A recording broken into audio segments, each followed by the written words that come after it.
Stay tuned. Your program will begin shortly.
Stay tuned. Your program will begin shortly.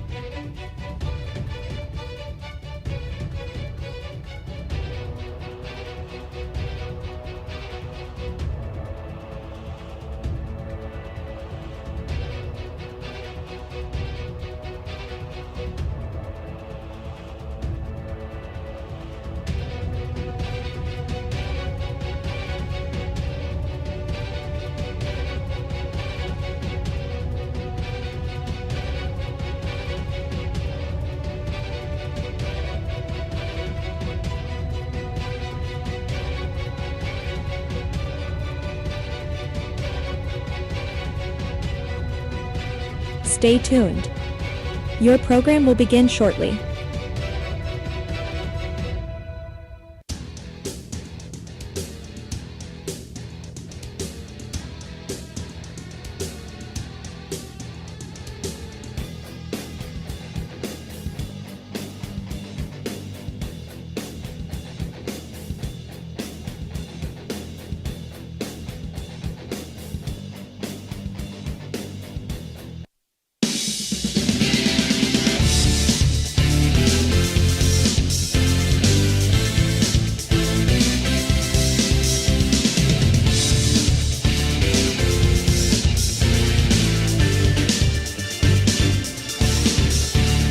Welcome in, everybody, to another edition of the High Valley Sports Online Coaches Show, live from the Harp and the Habit, Franciscan Way in Steubenville, Ohio. It's wing night here at the Harp and the Habit. 65 flavors, 2 new ones, mango habanero barbecue and raspberry chipotle barbecue. Stop in. Can't beat them. Best wings in town. I want to thank Chris McCarthy for having us. We're going to start the show off tonight with a special edition, one that I didn't realize the internet didn't work at the soccer field, so we're going to have to. I was watching my granddaughter, so we're going to redo this, and well-deserved. Didn't want to let this go by. Scotty Lane, the head golf coach at Steubenville High School, as well as Christopher Elliott, a junior, right, Christopher? Yes. At Steubenville High School. Scotty was awarded District Coach of the Year, and Christopher was District Player of the Year. And from my experience, from somebody who won that award, Scotty, you got to have a player so you can win it. Oh, absolutely. I mean, you have to have a player. I mean, our players make the coaches, Scotty. 100%. Without Chris, none of this is possible, and that's something like I wanted to emphasize more than anything is imagine how many people have come through, how many golfers, great golfers, have come through Steubenville High School since 1956, and not one of them was able to accomplish what he was able to do. So I'm just filled with gratitude to have someone like Chris on the team that is, able to do something that is very, very few and far between have done. And, it takes a village, and that's absolutely true. It starts with Chris. It started actually, with Melinda Young and Teddy Gorman believing in me, giving me the golf job when the 17-year vet, Mr. Biasi, hung it up. And he set me up for success too. I didn't have to do anything my first year. I just had to show up. And sometimes that's all you really have to do is just show up for these kids, and they kind of take care of the rest. And Chris is a great example of that. He's out there working every single day, working to get better, improving every day. There's a great coach at Steubenville High School that constantly says you're either getting better or getting worse. There is no staying the same. That's Reno Suckoch. And Chris is definitely working on improving every single day, which is just, again, that's out of my hands. I can't coach or teach that. He does that on his own, and it's remarkable to see. Well, before we get to Chris, Scott, I want to talk about the coaching aspect a little bit of it. We started talking about, I'd be the first to admit, I don't care what you coach. When you coach, you're a copycat. You see things that other teams are doing or other coaches are doing, and you take from that and you put your twist on it on what you do.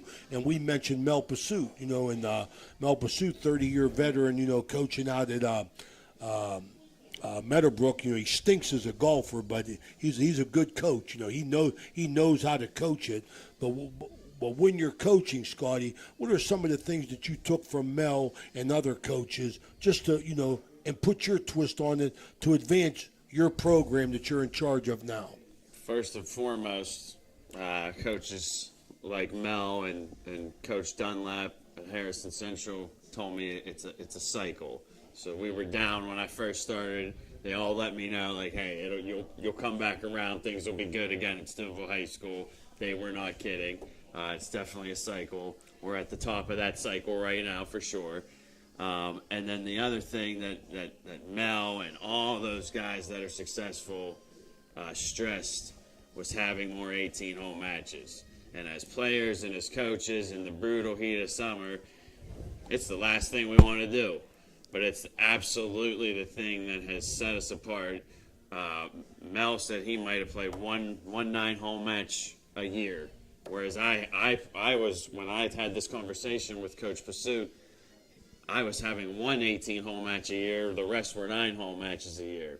And it was showing. It was showing in the OVAC tournament. It was showing in the sectional tournament. We were not performing the way that I thought we should be or the way that we could be.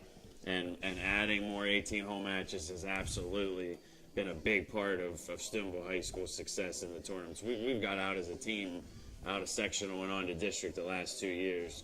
And that's, again, not an easy thing. Lots of things have to come together in golf. Another thing, speaking of coaches, Joe Gary hopping on as an assistant coach. None of this could have been done without him as well. All these pieces come together. Like I said, it takes a village, everybody working together, and then we get an awesome result like Chris getting the States. Well, that's awesome. Scotty, one final question. How do you see the program leapfrogging after this success of Christopher this year? We are going to continue doing what we've been doing, and that is traveling to the places that we're going to play, especially the ones that matter the most. We have to be comfortable at the courses that we play when it matters. I mean, that's sectional, that's district, and heck, that's even state. And when we find out where the state tournament is, please believe we're going to go there this year at least one time and play there, even if it is across the state of Ohio, like it was this year, which phenomenal facilities, but it would have definitely been nice to have played there one time. But I think we did that. We didn't play there out of being humble and not being arrogant. We didn't just want to assume we're going to states and travel across the state to go play there. And then the other thing I'm going to do is continue to be a sponge. I'm going to talk to some college coaches, go to some clinics, do everything that I can to be a better coach so that I can better serve the players on our team. We're going to stop at Harding, make sure we talk to the 8th graders and beyond to make sure they're preparing themselves when they get up to the high school level too. That's what I wanted to hear. I mean, that's what I wanted to hear was the fact that the success that you're having, because that's how you build a program. When you have success, you build off that. You try and bring everybody in as much as you can. So getting those young kids involved and helping them to learn the game correctly. I mean, I've been golfing 50 years, and I still pick up something on how to do something better because you're around guys that know. I mean, like Freddie Hetherington, like the things that he taught me as a young golfer. I mean, I told Christopher and Poe Peterson that Charlie Watt told me. He goes, Ram, 1984. He said, Raymond, you'll never be a good golfer. And I said, Coach, why you say that? He goes, you're too emotional. So, you learn things like keeping an even keel. You learn things from Bill Phillips that you could change your grip on a chip, around the green, change your grip a little bit. You learn things like towing the putter on the downhill putt. You learn from Chippy Ickes. You pick things up from everybody. And I think Christopher learning how to golf the right way, he could also be a coach and now prepare you because you're going to go to state next year. I mean, that's your goal. Your goal was, okay, we've been there. We got a taste. And when I talked to Chris and Poe, in the press box when we did the interview, I could remember when Christopher loses by a stroke, and doesn't make it.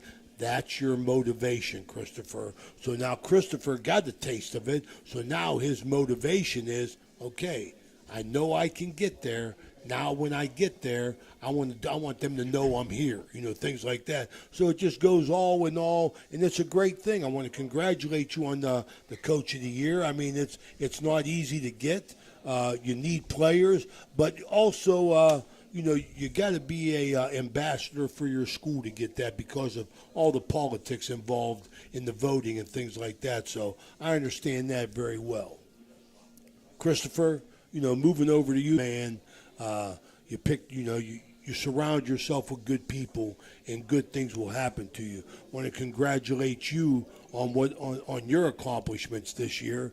How did you improve your game, Christopher? I saw you many, many nights by yourself out at the country club. I would see you. You walk over. I appreciate, you saying hello. How'd you improve your game, Christopher? What was the little things that you did? So one of the many things that I did is just repetition. Repetition is huge for many reasons, basic for golf and many other things. So just hitting golf balls, hitting putts, consistent routines, all of that will lead to success. And what all them lonely hours, Christopher, that you spent out at the country club, you obviously had yourself set up for success. In doing that, I think the positive influence that maybe you even had on your teammates. You know what I mean? So they all work extremely hard as well. It's not just me. Everybody on the team does their part and does it well. And I enjoy golfing with them. They're going to be my lifelong friends, hopefully, and I will forever applaud them for that. You put yourself in the history books of Steubenville High School. I mean, you've done that. I hope next year you can do more damage at the state level. But you set the bar awful high now for yourself and your team. And you're doing it without any coaching.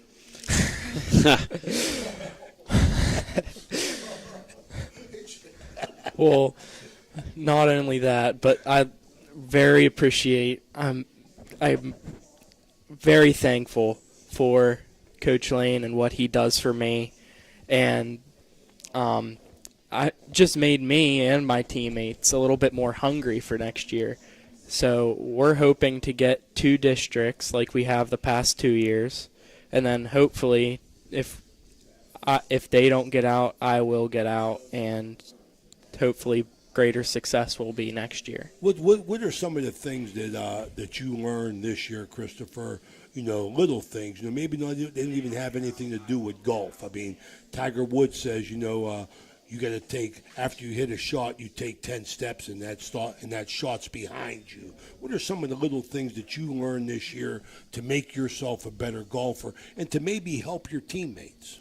So, patience. You have to, like you just said about Tiger, you have to take your time in between shots to think about what you did and if you did anything wrong, and what you did if you did hit it good.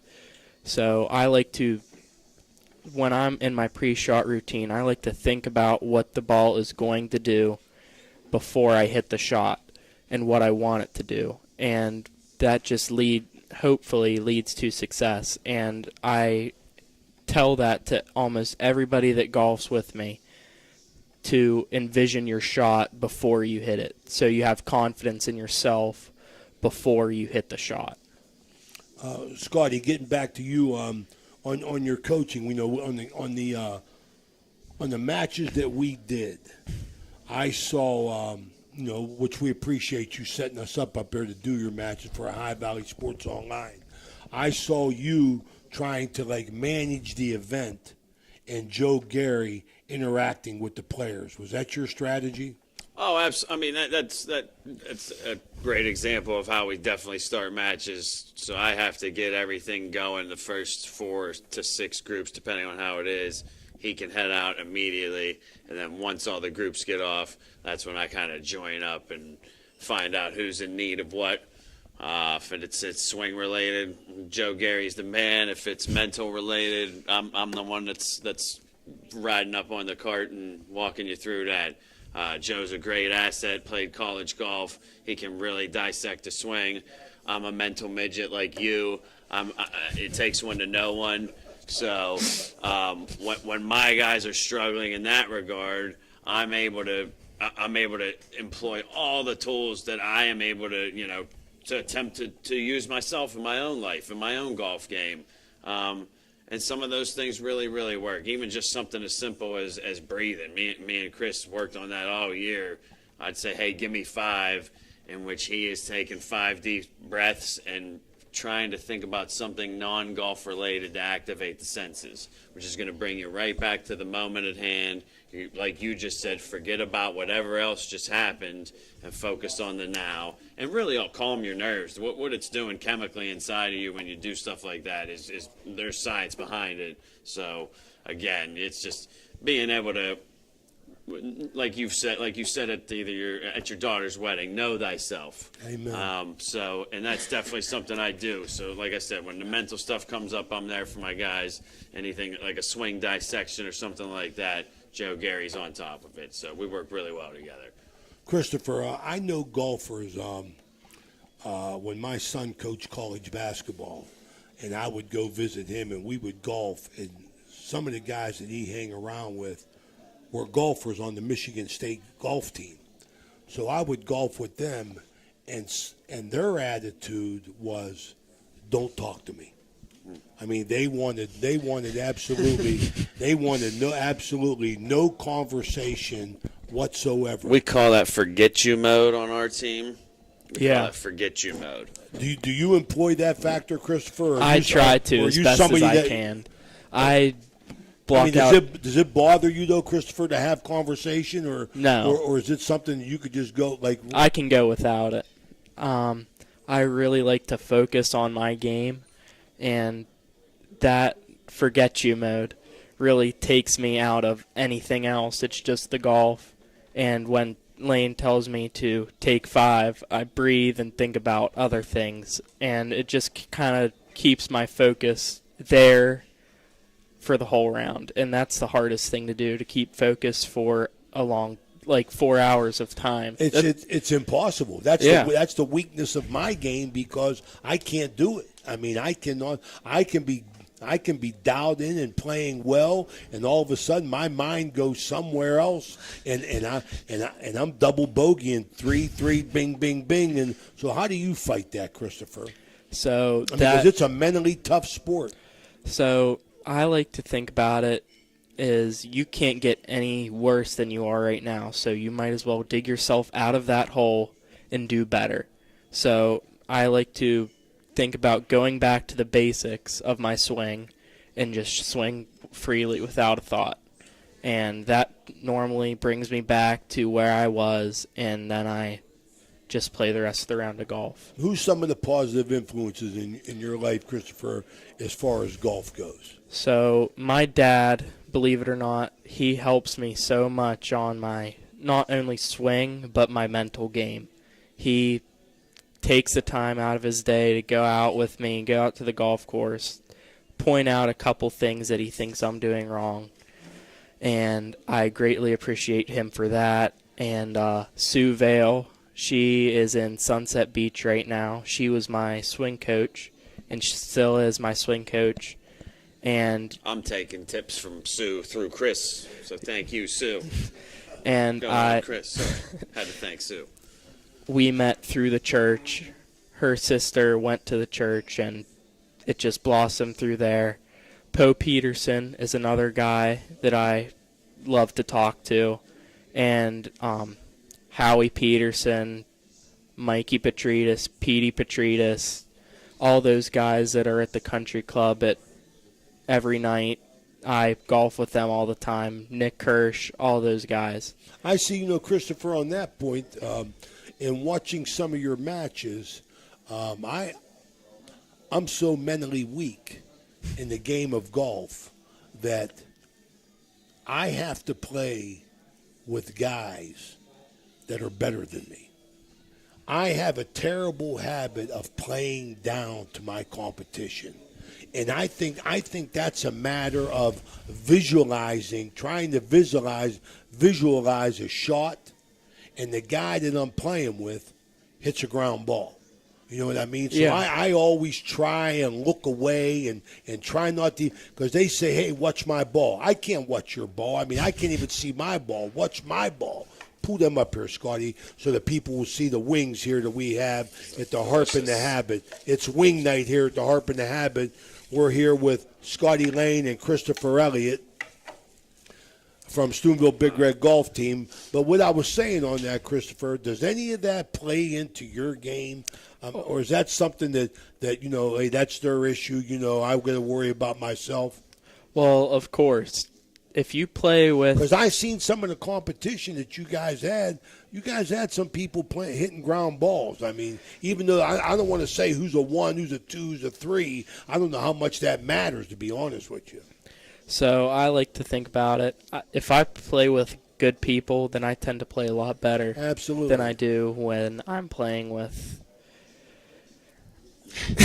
Well, I wasn't gonna say. Well, I want to say if you're playing with me or Scotty. Yeah. Listen, when you're freed up, you're freed up, and when you're not, when you have to worry about, like you said, other people and what's going on and finding their ball and how many strokes, because that's the other thing. In a match, he's got to worry about how many strokes. There's kids that are out there shaving, and it's a competitive sport. It's an individual/team sport. We get it. But so he's got to pay attention to that sort of thing. So when you're talking about 6, wait a minute, 7, excuse 8, me, 9 Scotty. strokes, You're saying Christopher in a match has to count other guys' strokes? absolutely. They are classically trained by myself through Mr. Biasi, through Coach Biasi. You are telling them what they scored when the hole is over. You are telling them what they scored when the hole is over. They're not telling you. Have you dealt with any of that, Christopher? Oh yeah, and Elaine has taught me well. Yeah, I remember you played in the scramble at the country club, and you came to me afterwards, and you guys were like 9 under, and you looked me dead in the eye. You go, Uncle Raymond, I can't believe how much cheating's going on. And I said, it's a scramble, Christopher. It's a scramble. So, but I asked Mel that when we would do the games. I'm just going, Mel, I said, are these guys watching each other's ball? And he goes, they better be. Oh, yeah. And Mel also touched on the point telling me about the interaction. I think he said coach-player, there can't be interaction. Did he say that? So that rule has actually been very much lessened 3 years ago. And actually they said just at the Eastern District meeting last week that was actually a misinterpretation. So a long time ago, coaches couldn't coach at all.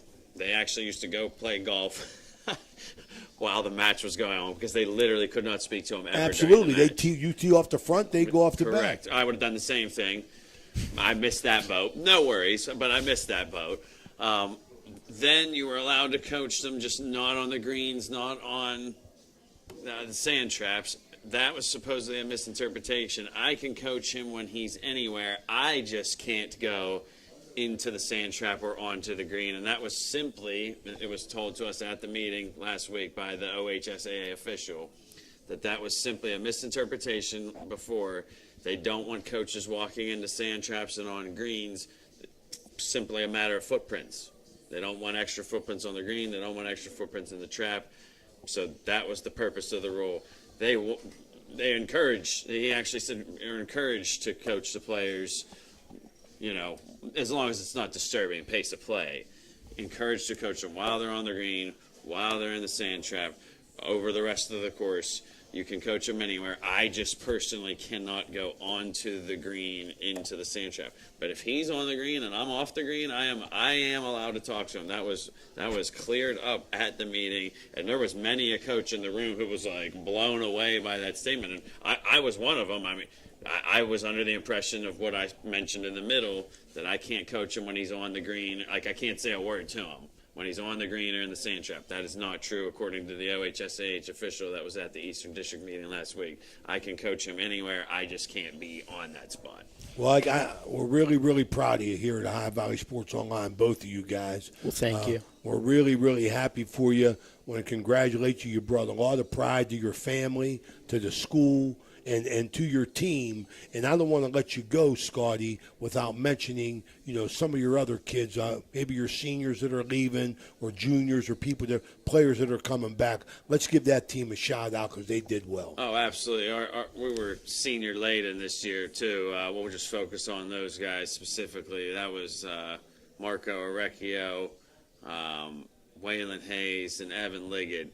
And those guys, like I said, it's funny when you see somebody like Chris be as good as he is. That definitely rubs off on you.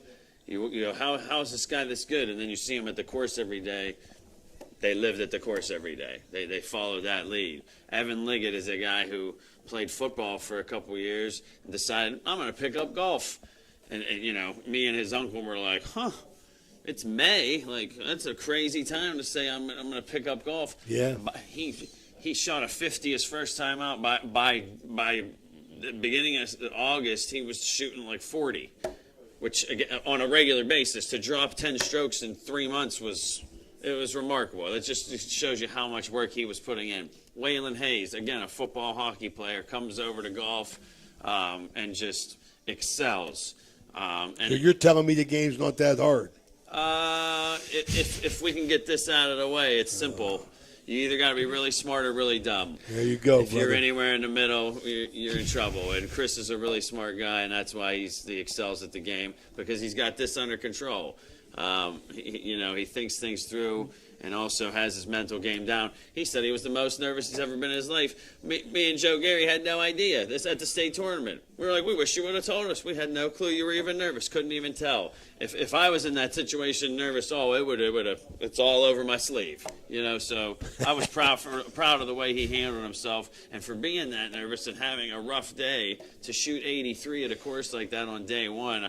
Again, like most people on a rough day are shooting 120. And I mean most people. Any people at the tournament, if you're having a rough day there, that place was not a place to have a rough day. And a rough day was 83.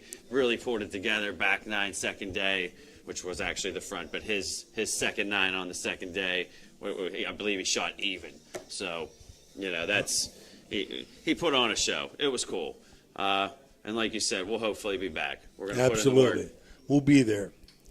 It's the Ohio Valley Sports Online with Scotty Lane, head golf coach, Steubenville High School, District Coach of the Year, Division I, as well as Christopher Elliott, who made it to States, junior from Steubenville High School, District Golfer of the Year. I want to congratulate them both. I want to thank everybody for watching in, and stay tuned. We'll be right up with Reno Suckoch, Steubenville Big Red head football coach. This is the Ohio Valley Sports Online, and our coaches show on Wednesday at the Harp and the Habit. It's wing night here. Come on down and see us. We'll be right back.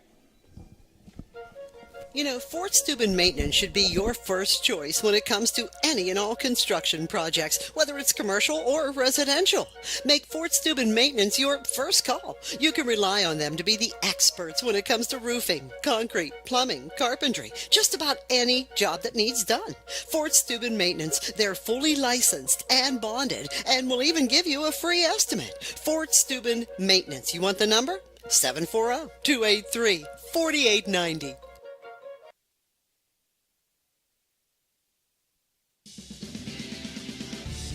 You're listening to Ohio Valley Sports Online, the sports authority. If you want to get your message heard, visit us on Facebook and leave a message. Ohio Valley Sports Online is on any connected device, phones, tablets, smart TVs. Follow us on Facebook and don't forget to subscribe free to our YouTube page. Type in OVSO. You will get immediately notified the instant we go live with our next broadcast.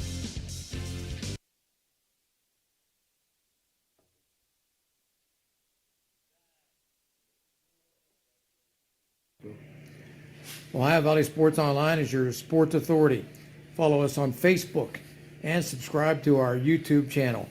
Live streaming high school and NCAA sports, plus weekly football coaches shows right here on Ohio Valley Sports Online. Got a sidewalk that needs replaced, or maybe your roof is leaking? How about some new windows? Who do you call? Fort Steuben Maintenance, that's who. Commercial or residential, they can handle most any project, big or small. They also do new construction and renovations. So get a free estimate by calling Fort Steuben Maintenance today and get them started on your next project. 740-283-4890 for Fort Steuben Maintenance. All right, we're back here at the Harp and the Habit. It's wing night, the Ohio Valley Sports Online Coaches Show. 65 flavors of wings here. Stop on down, say hello. But for now, tune in to Coach Reno Suckhart, Steubenville Big Red head football coach. Coach, congratulations on another undefeated season. That's 16 in your realm, 16 undefeated seasons. Team looked good. I think the team improved every week. Really happy with where you're at. In your 42nd year, you're back somewhere where you're real familiar with. That's the playoffs. Yeah, just our goal at the beginning of the year was to play at home, and if you want to play the second game at home, and we were talking as coaches on Saturday morning before we start our preparation, and just think if we didn't play at home and we had to play away this week in the first round, we'd be going 3 hours and 15 minutes away from home. And if we were lucky enough to win, we'd have to go to Athens next week, which is another 3 hours, and there's no reimbursement. So that's, for people to say, what do you care about playing at home? That's why. I mean, it's important. It's important to play at home, and then you got to take care of business. Well, I know one of the things that your goals of getting home games, you want to reward your fans as well. Guaranteed. I hope they reward us by coming out, because our kids are going to need support these next 2 weeks. If we can just take our preparation onto the field like we've been doing, because we've had really good preparation. We got an hour and 52-minute practice, and today an hour and 38 minutes, and that's because we didn't have very many repeats. Coach, let's go quickly about the 10th game of the year that you did. Let's talk quickly about that. Okay. Long Island Lutheran. Couple comments on that game. Well, I thought their talent. I mean, they had talent all over the field. Speed. They had size. But talent doesn't beat preparation when you prepare. And our kids were prepared for what they did, especially for what they did very well. We were prepared for it, and we were prepared to exploit some of the things they did defensively. So our kids' preparation and focus and commitment during the week, they carried on the field on Friday. But I thought that Long Island Lutheran, their coaches were the players loved coming here and playing. They're talking about coming back next year, but it was just it was a game that our players were really focused on. And the only word we used all week was finish. We had to finish it, and we've had 3 or 4, maybe 5 9-1 teams, and it's just very important to finish. One comment before I go to Jimmy. What's the history and the background of the camouflage jerseys? The National Guard, the Ohio High School Athletic Association supports them, and they support us. And I'm a board member, and it's just your turn to do it, so you do it. And is that what it is? It's just your turn? Well, they ask you if you want to do it, and I wouldn't say no. So I would never say no, and I just felt that it would be an honor for them asking us. So we did it, and that's probably about either the 3rd or 4th time that we've worn those jerseys. Oh, those are your jerseys? No, them to you? They give them to you. And then you give them back? And then you give them back. They give them to you clean, and you give them back on Wednesday. How long are you involved in that? I mean, is that something going on that might happen again next year, or is there like a rotation of play? I don't think it would happen 2 years in a row. But I mean, it could. All depends. Some teams refuse doing it, and it would depend. But anytime they would ask, I'm sure that anybody that's coaching a Big Red would gladly do it. That's just a commitment to the military. Yeah. Yes. Mm-hmm. Well, I'm all for that. Support of the military. It's a National Guard, a high National Guard, and I just felt like that's something that I think our community would take pride in doing, so we do it. Absolutely, Jimmy. Well, congratulations on going 10-0, Coach. Thanks, Coach. Nice win last week, 35-0 at half. Probably had those second and third stringers in there. 35-14 final. Still balance and depth. Minifield with a 50-yard run, Brody with 2 touchdowns, Bryant with 2 touchdown runs, and probably coming out of there pretty healthy because you've been able to play the last few weeks a lot of different players, and I think that's important going into the playoff. Let's start about that before we get into poll numbers and rankings and all that stuff. I think that's the thing that I'm happiest with is, not as far as coaching goes, but as far as the effort our players gave me, we've really developed some depth. We played without both of our starting tackles last week, and the week before without one of them. And both the kids that went in and did a great job. I mean, they did a great job. And so instead of having 7 linemen, we feel that we have 9 capable offensive linemen, and not counting tight ends. And in high school football, that's if your assignment sound as an offensive lineman, you're going to improve every week. As long as you know your assignment, you practice your footwork. In any sport, that first step is the most important step.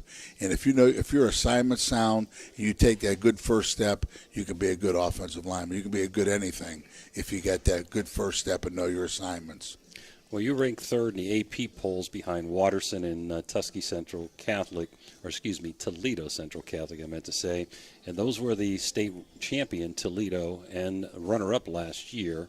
You told me the first weekend, because you give a lot of BS sometimes, Coach, but the first weekend you told me you were in the toughest region. And now I believe you, because I checked the records, and the top 16, I don't think anywhere compares to it. 137 wins and 32 losses. So there's a lot of regions where teams are getting in 2-8, 3-7, 1-9. I don't believe you have anybody with a We have a 9-1 team that's in 7th place. Yeah, so tremendous. And not in a bragatory manner, but in defense of our players. People say we don't play anybody. We ended up with the 5th. There was only 5 teams in the state of Ohio with more points than us, and one of them was in our region. So if you check every region, starting with Division I, Region 1, and go on down, there's only we're 5th. We're 5th as far as how many points we've accumulated. Well, your region, you're 3rd in the AP, which and didn't get credit for the Canada game, so we would have been even higher if we'd have got credit for that. Watterson was 1st, you were 3rd, Tuskegee Central was at 2nd, Athens was in there too, till they lost last week. So your region really is got to be one of the toughest, if not the toughest, in the state of Ohio. Let's move on to Delaware Buckeye Valley. They're 6-4 from the Columbus area. Tell us a little bit about them.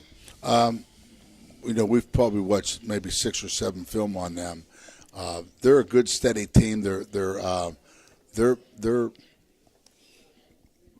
young, except for in key positions.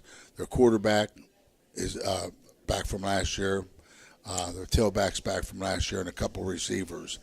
Their offensive line has 4 seniors and a junior. Defensively, they start 6 juniors, though, or 6 juniors, 6 sophomores and juniors combined.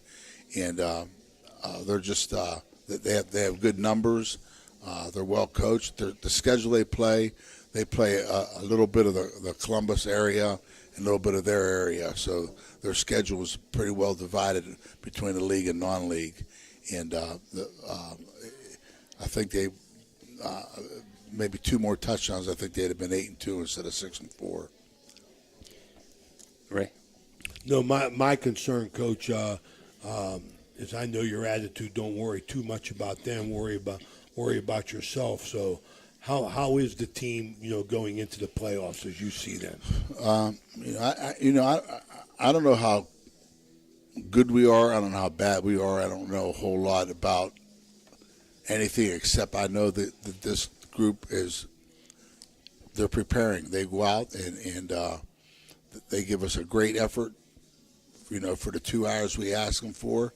And there's one thing to be prepared, and there's another thing to bring that preparation on the field. Just because you have great practices doesn't mean you're going to have a great game. And, I thought we had great practice at the beginning of the year, and we started out trailing every game. Yeah. But our kids fought and came back. And I think that the first 3 games coming out of the chute prepared us and got us tougher, because we're trailing at the half, and we need a good 3rd and 4th quarter, and we came up with them. And I think that it just kept improving, and then we get to the 5th game with Dover, and Dover drives right down the field on us, and then we get a turnover, and for 3 games in a row, we're scoring 30 points in the 2nd quarter. So our kids are preparing, and I just feel that preparation, bringing it on the field, is something that I haven't experienced as many times as we had this year. And me and you talk about this a lot.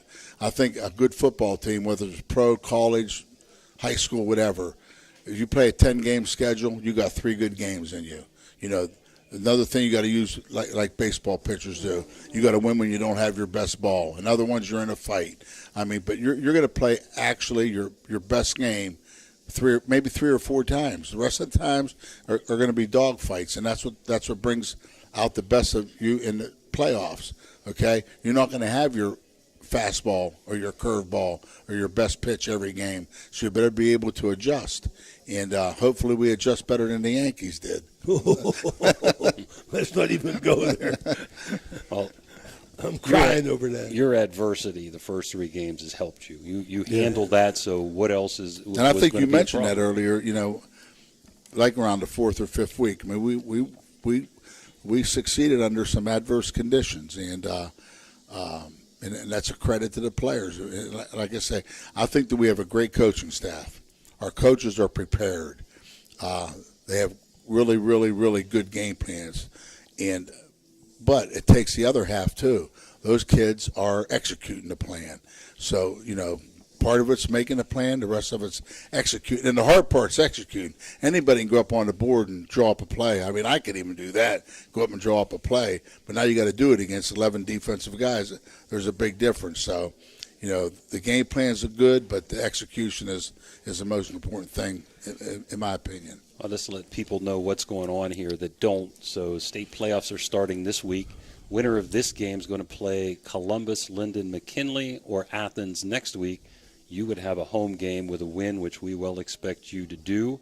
And after that, you'll be 2 neutral sites. You'd have to win 2 games, and I'm sure you're not worrying about that now, but people are looking forward to that possible matchup with you and Watterson the winners of those 4 games starting this Friday will make it to the state semis. So it doesn't get easier each year, Coach. It's only Wednesday of the first week, Coach. Yeah. And you're already in week 5.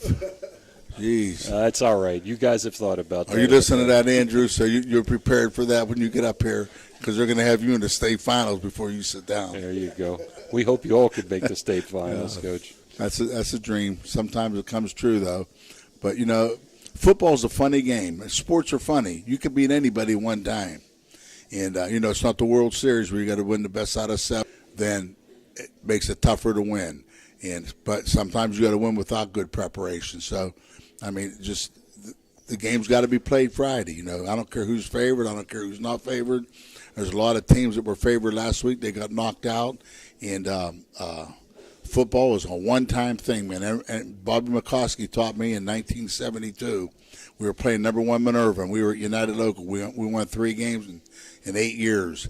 And he said, you can beat anybody one time, and we knocked them off, the number 1 team in the state. So I've kept that in the back of my mind the rest of my life. You can beat anybody one time. And the other is true. You can get beat by anybody one time also. As your brother did in basketball a few years back. We keep bringing that up, Ray, over Belair, right? I appreciate you bringing that up. I appreciate that. And I got a sign on my door. Okay, when you think you're sitting on top of the world, remember, every 24 hours that world turns over on somebody. So if you're on top of it, it might roll right over on you, so be prepared. Amen, well, don't let it roll this week, Coach. Don't let it roll. Hope we roll, not the moon. Hope we roll. All right, this is the High Valley Sports Online. Thank you, guys. Absolutely. Playoff Good luck, football. Andrew. Playoff football's here. This is Coach Reno Suckoch. We'll be right back from the Harp and the Habit. Fort Steuben Maintenance should be your first choice when it comes to any and all construction projects, whether it's commercial or residential. Make Fort Steuben Maintenance your first call. You can rely on them to be the experts when it comes to roofing, concrete, plumbing, carpentry, just about any job that needs done. Fort Steuben Maintenance, they're fully licensed and bonded and will even give you a free estimate. Fort Steuben Maintenance. You want the number? 740-283-4890.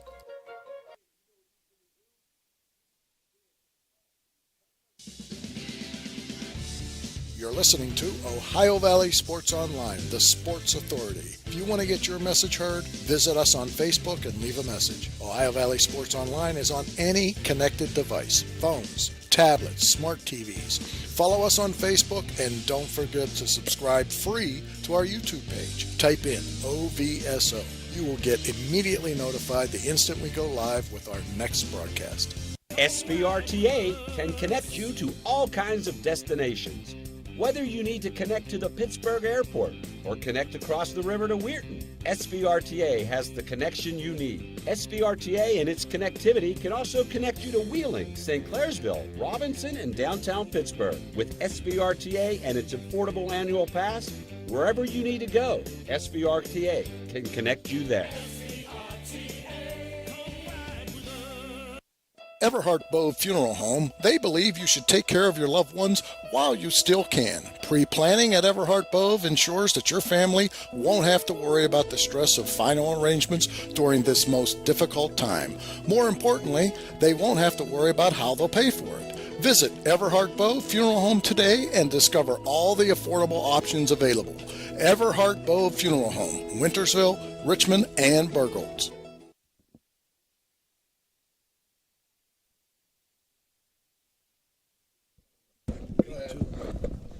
All right, this is High Valley Sports Online. We're back. Wing night. Wing menu, 65 flavors here at the Harp and the Habit. Stop on down. Buffalo Hot, Buffalo Mild, Hot Honey Garlic, Blazing Barbecue, just to name a few. With some special ones here on Wing night at the Harp and the Habit. Second segment here, we're with Andrew Connor, brought to you by Everhart Bove Funeral Home and SVRTA. Congratulations, Andrew. Thank you. I want to ask you how your parents are. How they coming along? They're doing better. My mom's doing really better. Beautiful. I'm glad to hear that. Two things, I'm excited. I'm disappointed in you, but I'm excited in you. I'm excited about the fact that I love guys who lay it on the line and back up their words. And I told you before, you did it again. You said this year, no excuses. So you backed that up, and I applaud you for that. But I'm also disappointed in you whenever I called you and you told me you're not feeling well. And I said, Mike Collup, he's home doing push-ups and stuff like that. He's tougher than I am. And you said, he's tougher than me. I said, what? He's tougher than me. He's tougher than me. I'm a baby when I'm sick. I hear you. Oh, I'm terrible when I'm sick, brother. I'm terrible. So, Andrew, let's rehash. I know Tony and we finally got Tony to work. His wife let him out. You know what I mean? The old gravel pit at home really let him go. Here's a guy who comes up from North Carolina, wants to be involved, bumps Jimmy out, moves right up the ladder in the number 3. Now we say, Tony, we need you Friday. He goes, I can't make it. Gravel wants me to go over to the Weir High Brook game. I said, then he'll come back in 3 weeks and say, okay, you guys need me? So anyway, I got that on the air. I wanted to say that. But anyway, Andrew, tell me about the game. Tony and Jimmy were at it. They were sending us texts. We were doing the Barnesville game. You come from behind win. Your kid showed something. It started with, in the fourth quarter, our defense, twice were able to stop Edison. And on the second time they stopped him, they were able to get the ball back for us. It was, we played, I thought, really, really good defense again. And we got the ball back. We had to go 75 yards, and I thought, it starts with, your quarterback. Ian did an unbelievable job. And, our offense isn't exactly built to do a 2-minute drill. We don't really rush, and, we take most of the clock and we run the football. But, we were able to march that 75 yards. We had one timeout. We never used the timeout. We never clocked the ball. He did a great job finding, 4 different receivers on the drive, and, he threw a great pass in the corner there to Cal Schultz, and Cal, not only made a good catch, got his feet in, and I guess if you're thinking about, and I told the kids this afterwards in the locker room, there's no greater, probably thought process that a kid could have than to say, you're going to end up scoring, with a minute left to go in the game against your arch rival in a game you had to win to clinch to get in the playoffs at home on senior night. I think if you're drawing up a script and you say, what are all the parts to the script to make it as great as you could possibly make it on one evening, we did it. We checked every box, and, our defense went back on the field. Edison was able to move the ball against us, and, we win. And I'm just proud of the kids. It's just one of those things where, you set a goal. The goal was to do better than we did a year before. We did. We had 5 schools on our schedule that had beaten us for 3 straight years. We went 5-0 in those games. You beat your arch rival to get into the state playoffs. You send your seniors out with a win at home. Everything you could think about, we were able to do. And our a lot kids, of good juju, man. Our kids just, they bought in. And I think a part of your program has to be, no matter what you set as a plan or a goal, your kids have to buy in, and they got to execute that. I heard Coach Sack talking about, executing. And again, we planned this out in January, and I told you no excuses, we're going to do better. But me just saying it ain't going to fix the problem. The kids bought in, they did it, and I'm just excited for them, and excited for the school district and everybody who hung in there with us. There were a lot of people that hung in there. You talk about the naysayers, and I know there were naysayers out there thinking that I'd gotten stupid and didn't know what I was doing anymore, but there were a lot of good people that said, Coach, we're behind you. We're behind the kids. We know you're trying. We know you're working hard. And for those people that stayed with us, we want to thank you. We want to thank you for all the encouragement and the positive feedback. And for everybody else, if you're jumped on right now, that's great, because the kids deserve it. And the kids, if they won you over and you're behind us now, get behind us, because, we're going to go to, out to Licking Valley on Friday, and we're giving it our best shot. And I think Coach hit on the head. I've been telling the kids, one great thing about a football game, you could kind of look at it like a boxing match. You only got to hit his chin one time. You got to hit the chin one time and knock him out, and you got yourself a special night. And that's what we got to do. We got to survive the beginning part of the game, because we watched. It's a special thing out there. Coach Bauman's been out there forever. They have all the noise, the train whistles, the whole thing going on. You just got to survive and then get into the game. And then, like I said, you just got to go back and forth, and you got to land one solid jab to the chin, and we got these guys. Well, my eyes and ears out in Indian Creek are Joe Dunleavy, Doc Figgle, and Jimmy Abrams. And I spoke to all three of them, and all three of them said kids deserved it. They had a heck of a bounce back year. They stuck with what you was teaching, and this is their reward to get into playoffs. And that was all three of their words on that.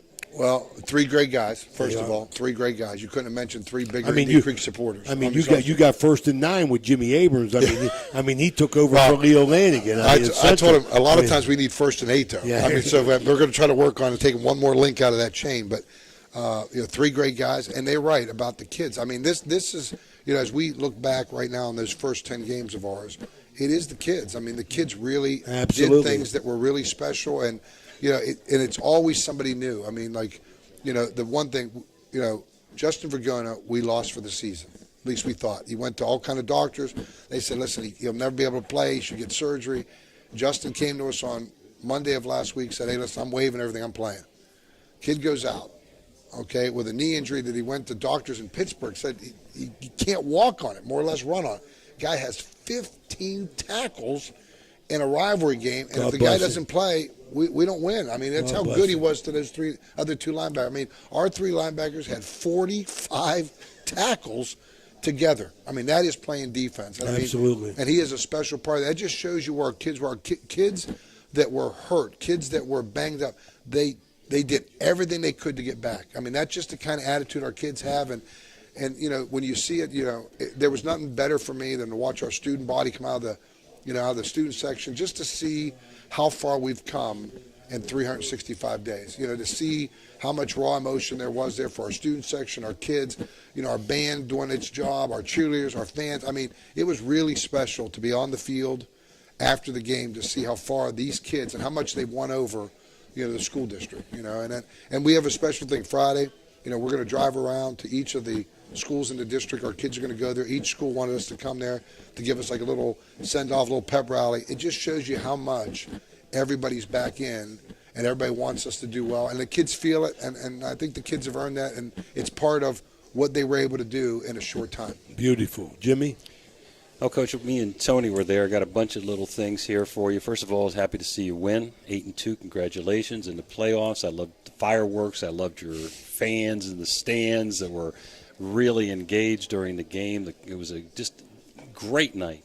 I thought you did a great job holding your own on 4th down numerous times. Think about second quarter. They're at the 7-yard line. 4th down, you hold them. You go 93 yards, 6-0 lead. They tie it up 6-6 at the half with 28 seconds. So maybe momentum's on their side because they got the touchdown. You hold them in the third quarter on a 4th down. You go and score and go ahead. They get ahead with the 8-minute mark. Twice they had a chance. They get a first down or two, game's over. And I particularly watched you on the sidelines. They had the ball in a 1-point lead. They get a first down. It's probably good night, Irene. You never panicked. I saw confidence in your eyes. We're going to hold them, and we're going to make this happen. Get the ball 73 yards away. Some of the key plays, that pass to McGee, and then you had a roughing to help on that one, and then that touchdown pass to Schultz puts you ahead, and you get into the 13th spot. So couldn't be happier for the community, the kids, you, the coaching staff, and maybe more than anyone, the players who deserved it. Congratulations. Well, that's the biggest part. I mean, I think you have to have, and first of all, anybody who missed the game, you're rarely going to see a rivalry game live up to its billing. I mean, both teams left everything they had on the field. I mean, both schools should be proud of what they did. I mean, both schools played hard. My hat's off to those guys. We beat a very good football team in a rivalry game where our backs were against the wall, because if you look at it now, we dropped 1-13 with a win over Edison. So more than likely we may not have made the state playoffs if we don't win the game. So our kids, we told them all week, don't rely on luck, don't rely on us backing in. Win the game, clinch your own spot, get in the playoffs. And in that fourth quarter, when we got the big stop and our kids went out on offense, you could feel there was no panic. I mean, even from a team that is a, predominantly running, wishbone team, we went empty. Ian did a good job. He found Gavin Pinal on a crossing route. He was able to find Zion. So he found different receivers. He didn't lock it. He had a couple scrambles on his own.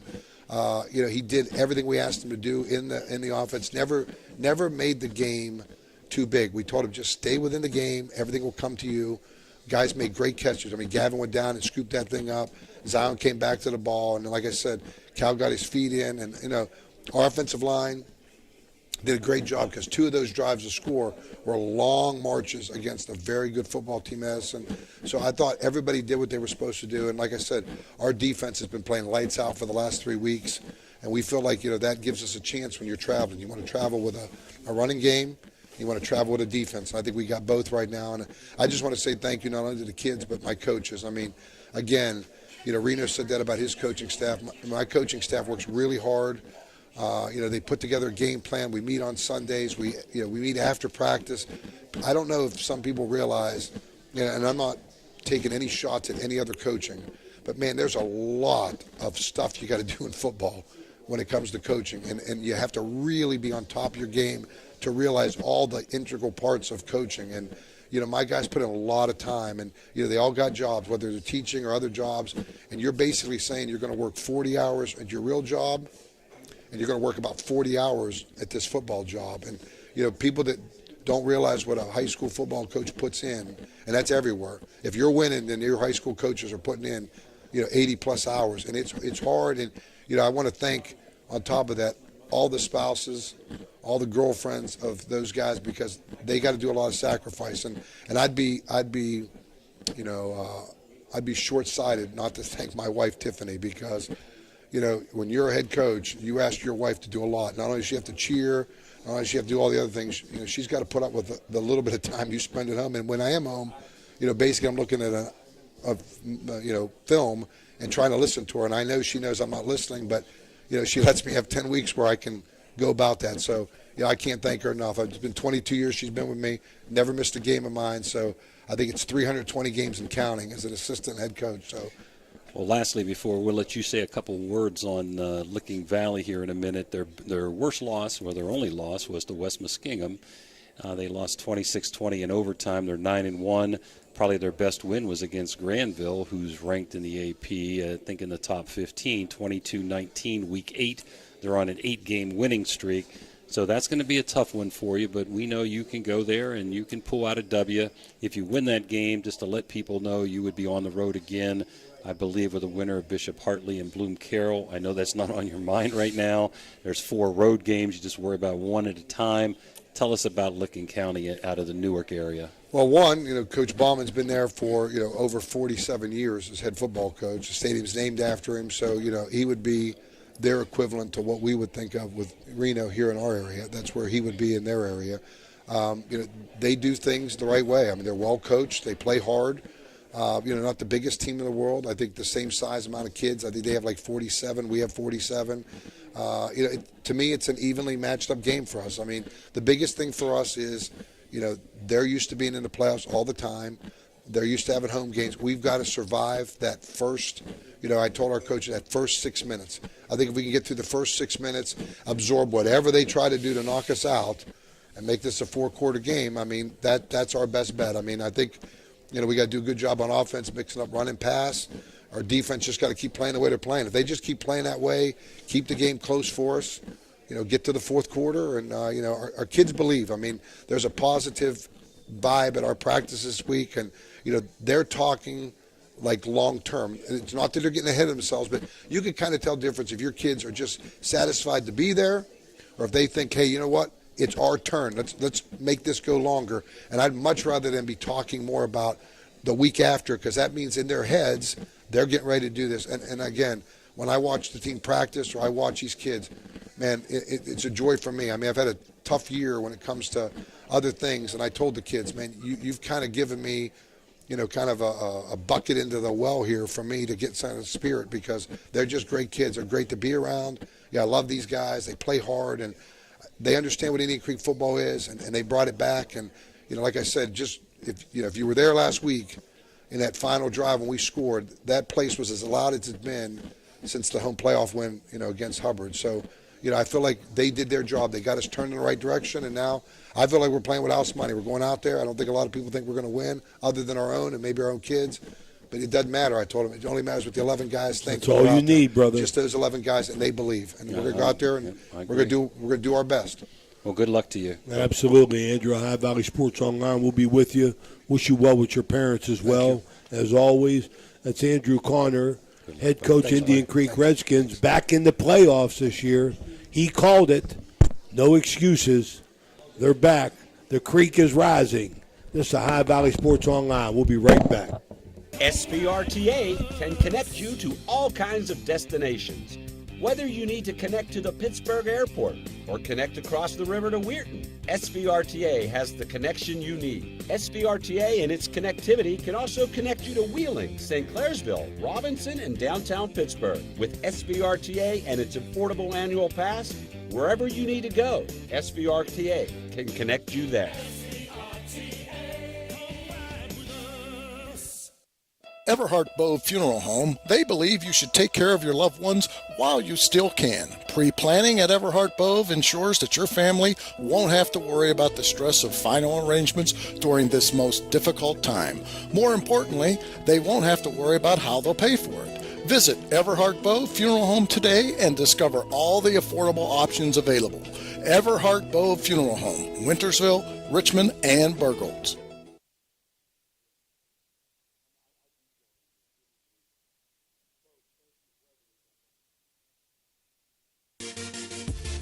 Blakemore Insurance Agency is exclusive to the senior market. We represent a variety of Medicare supplements or Medicare Advantage plans, giving us the ability to offer some of the most competitive products from the top insurance companies in our country. Our loyalty lies with you, our customer, not the insurance company. Many of today's seniors are completely overwhelmed with turning 65 and going on to Medicare. Call Blakemore Insurance Agency today for more information. 304-723-0909. Blakemore Insurance Agency is a proud sponsor of this broadcast.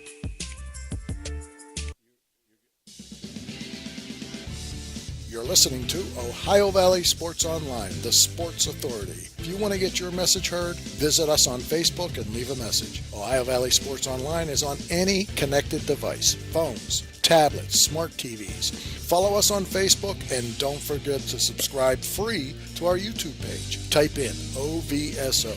You will get immediately notified the instant we go live with our next broadcast.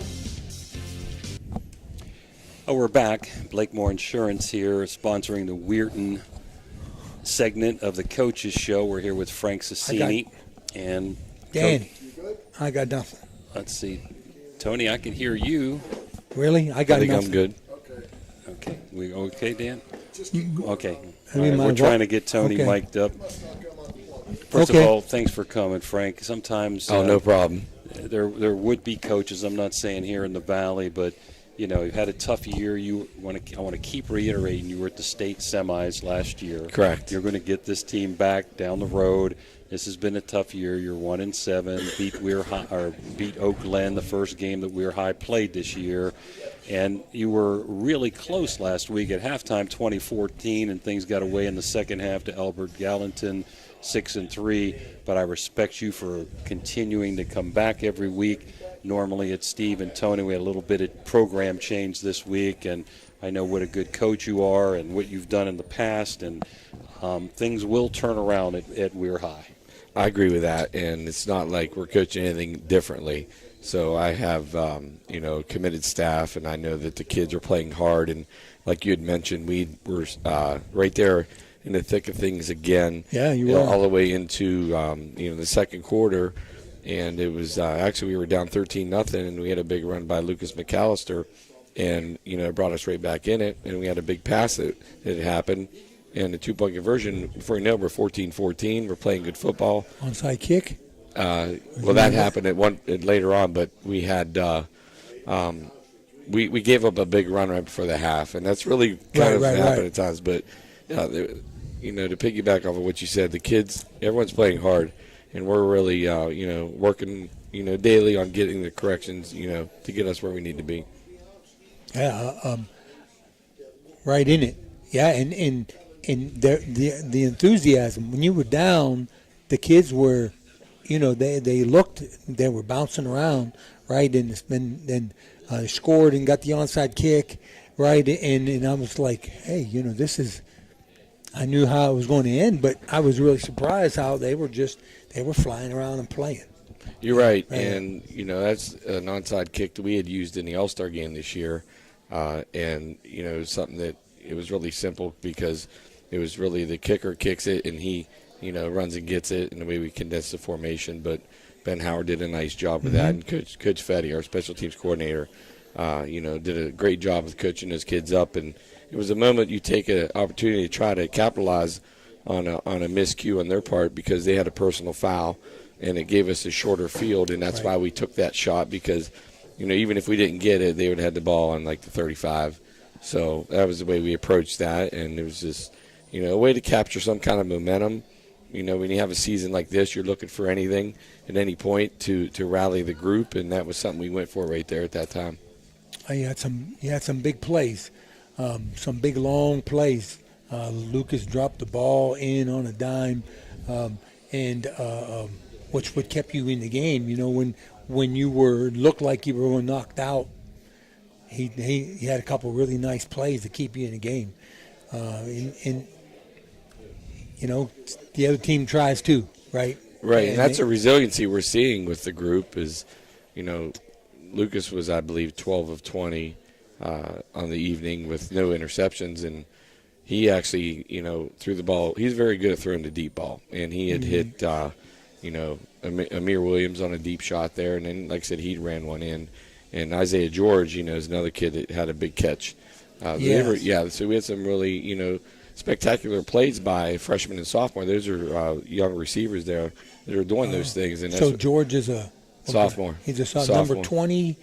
Right. What's his number? 14, I think. He's 14. Oh, okay. But Amir is number 3. Okay. And he caught the vertical pass that got us, right back into it in the second quarter. So we're seeing great play from Lucas, but at the same time, get some young kids really stepping up on the perimeter and making big catches there for him. Well, Coach, it bodes well in the future. I looked at your roster and very few sophomores, a lot of freshmen and sophomores on that roster. And one of the nice things about having a little bit of a down year is you get to play a big rival, okay? And so I'm sure it's a big game for you. You've coached at Brook. You're going to Brook. Let's talk a little bit about the Bruins. Well, rivalry, the county line goes through Weirton. So it's one of those games where the kids all know each other because they've been playing and been in these leagues all together throughout the process. But now it's a Friday night game, and the rivalry situation in itself, it doesn't matter what the records are. It doesn't matter, the things that happened before or what's going on during the season. It's going to be 4 quarters, and, we've been in some great battles with them and vice versa. And we've been on the other end of it, the last 7 years. And I know that our kids are anxious to get out there and play, and we'll be going down to Brook Memorial, playing on Coach Billiard Field. I was a 1990 graduate of Brook and played there on that field, and it's always special to go down there and, to play against that team and, Coach Goff and his staff and some of the holdovers that he has that, I know personally, or they do a great job with their team, and I know that they are well prepared, and they haven't seen the successes. Similar to us. The win column hasn't shown a ton for them as well, but their successes you can see in the film that they're installing their system and they're changing that culture and getting things in line for their run in the future. And right now we know we have a tough one ahead of us Friday night. Tony, do you have any questions about the Bruins? Well, first comment is the county line goes right through my yard. Mine too, actually. Does it? Really? Yeah, that's right. So, big rival. I'm really excited. I'm going to be going to the game. The second comment that I was going to make.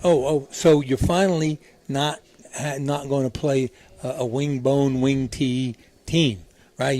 You're back to spread. You're back to more conventional, at least in current times, right? More conventional offenses. Correct. Do you find that more of a challenge since you've been playing so many of the? No, because we some of their stuff is similar to ours in the way the formations are. So and you their can play trade your own sets and offenses. trips and their two-back stuff and the way they use their wing there. Number 6 comes in and runs certain stuff with him. They got a counter game and the way they run stretch and things. So to answer that, no, we're very familiar with the things that they like to do. It's sprint out game and waggle and all that good stuff. So it's things that we're well aware of, and we get those schools blended in there throughout the year. But now we're back to the traditional spread stuff, and that's something that we're comfortable with altogether. And so you ought to get a little more done, more working. You can almost work on your own stuff while you're with your scout, with your young kids, because you can kind of run your own kind of looks. Right, you're exactly right. The scout kids know exactly, the formations and things that we like to get into, Right. because that's what Brooke actually does. Some of the similar things as well. Now their defense is interesting. And I've been down and watched them practice, and I went to see the John Marshall game. It's interesting the way they play their overhangs, and I'm wondering if I guess that's probably a little bit too much to ask. But, I saw them play last week, and they had their hands full with that Sharon. team up in Sharon. Sharon. They were pretty good, Yeah. pretty physical. I don't Correct. know if how healthy Brooke is this week. I don't know, but we did get to go see the John Marshall game because that was a Thursday night game. So, Right. Myself and guys from the staff were down there watching live, and it's a college system, and what they're doing on defensively, more of a 3-4 concept, the way they move their backers and do, certain, coverages on the back end that are unique. That's, special to those guys because, they have some college background. I know Bill Garvey was at Bethany and at Delaware, and he was he's now their AD, and he's coaching on the defensive side along with Casey, and he does the offense as well. So you can see the college philosophies at times. You can see him pop up And defensively. And the principal also coaches. Correct. And he played some. I think he played some pro in Canada as quarterback. Yeah. I think some He's an arena ball offensive too. coordinator. Yeah. But I know that they are very, very active the way they bring their blitzes and stuff, and they'll move their back end, and it's creative, and it's given some teams some issues, but we're prepping for that. Sure. Throughout the week, obviously. Well, Coach, I'm sure you're going to be well prepared. You got a big rival this week. A lot of West Virginia teams, including Madonna, are done this week in regular season. You got a home game next week, which will probably be senior week, correct? Correct. And so you got 2 good weeks to look forward to, and hopefully all this experience your young kids are getting will help you for the future.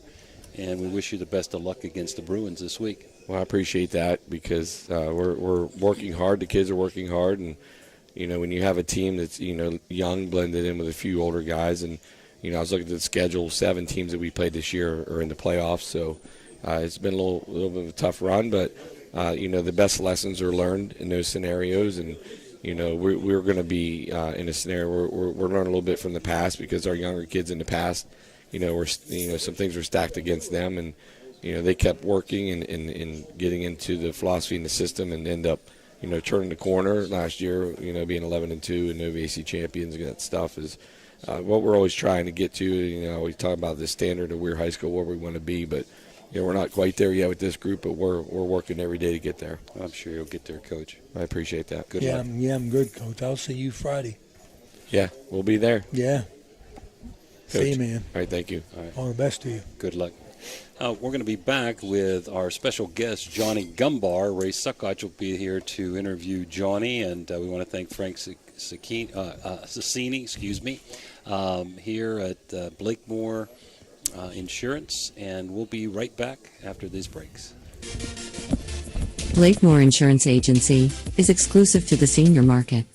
We represent a variety of Medicare supplements or Medicare Advantage plans, giving us the ability to offer some of the most competitive products from the top insurance companies in our country. Our loyalty lies with you, our customer, not the insurance company. Many of today's seniors are completely overwhelmed with turning 65 and going on to Medicare. Call Blakemore Insurance Agency today for more information. 304-723-0909. Blakemore Insurance Agency is a proud sponsor of this broadcast.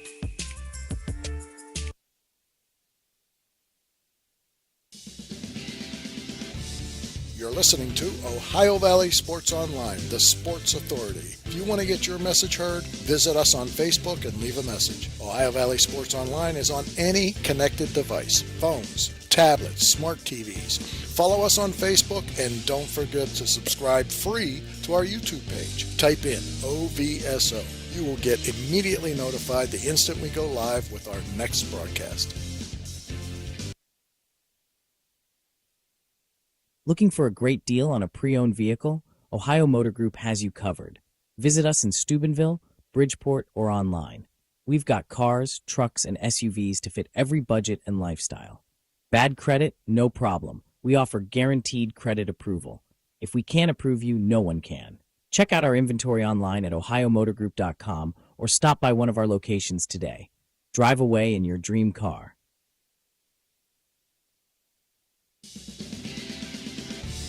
You're listening to Ohio Valley Sports Online, the sports authority. If you want to get your message heard, visit us on Facebook and leave a message. Ohio Valley Sports Online is on any connected device, phones, tablets, smart TVs. Follow us on Facebook and don't forget to subscribe free to our YouTube page. Type in OVSO. You will get immediately notified the instant we go live with our next broadcast.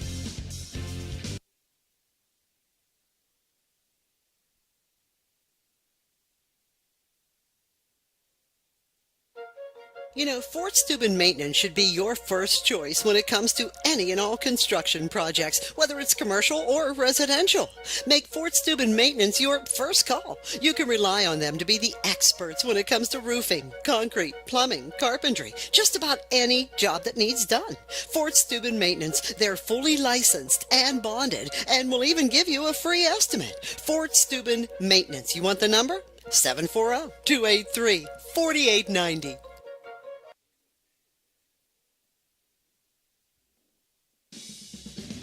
This broadcast is brought to you by Ohio Valley Sports Online, your sports authority. Subscribe to our YouTube channel and get instantly notified when we go live on our next broadcast, only on Ohio Valley Sports Online. Made it. All right, we're back here at the Harp and the Habit. It's Wing Night with one of our newest sponsors this year, lifelong friend since first grade. Come a long way from South 4th Street. Yeah. Johnny Gumbar. Gumbar Heating, Cooling, and Refrigeration. Johnny, I want to thank you personally, not only for your friendship, but also for the fact that, you know, you put your money where your mouth is and you sponsor Ohio Valley Sports Online. We appreciate everything you do for us. Well, you twisted my arm pretty damn good. For a long time. Yeah. For a long time. I got a question. Go ahead. This guy here, he's second fiddle, you told him? Tony Lelly. Well, how come you called me at 3 o'clock? Tony, you couldn't, nobody else. Cancellation, Johnny, cancellation. I told Dan Vogel, you're my go-to guy because I know as beautiful as your wife is, you don't ever want to go home. Poor Donna. Donna. But anyway, Johnny, let's talk a little bit about you and this company that you've been with. Okay. How long have you had Gumbar Heating, Since Cooling, and Refrigeration? 1978. That's 6 years out of high school. Yes, sir. You know, what brought you to that, John? Career Day, Catholic Central. Is that right? Yep, remember that? Wow. Wow. ITTs at Stotzenberger. I went to Toledo a couple of years and learned heating, cooling, refrigeration. And that's how I started. $1,500 for 2 years. That's it. And I didn't have it. And now you make $1,500 on one house call. Oh, God. Yeah. But I love him. The guy takes payments. He's always there. He might be a little bit late, but he always shows up. He's very reliable, and he does quality work. Him and his main man, Dougie Doyle. Doug Doyle. You know, Dougie Doyle is trying to take over the company, John. You're holding him at bay, He's undercutting me. So he's doing something. I'm trying to figure it out. Now, all my guys do a great job. How big is your company, John? There's 7 of us total. Small company. But you learned good enough. You learned everything from Arthur Pate. Oh, God, yeah. You know, we worked 3 years together in the middle of an afternoon turn. He slept the whole time. Yes, he did. Yes, he did. He had a big bar booth game Yes, going he on. did. He had to get to. I know that. Can I tell you what he used to do? He'd say, hey, we'd get a call in the mill. He'd say, hey, stay here. I'll take care of it. He'd come back. I never figured it out for about a year. He was giving the Craneman $100 bills not to call till 11 o'clock. Yeah, to the next I shift. swear to God.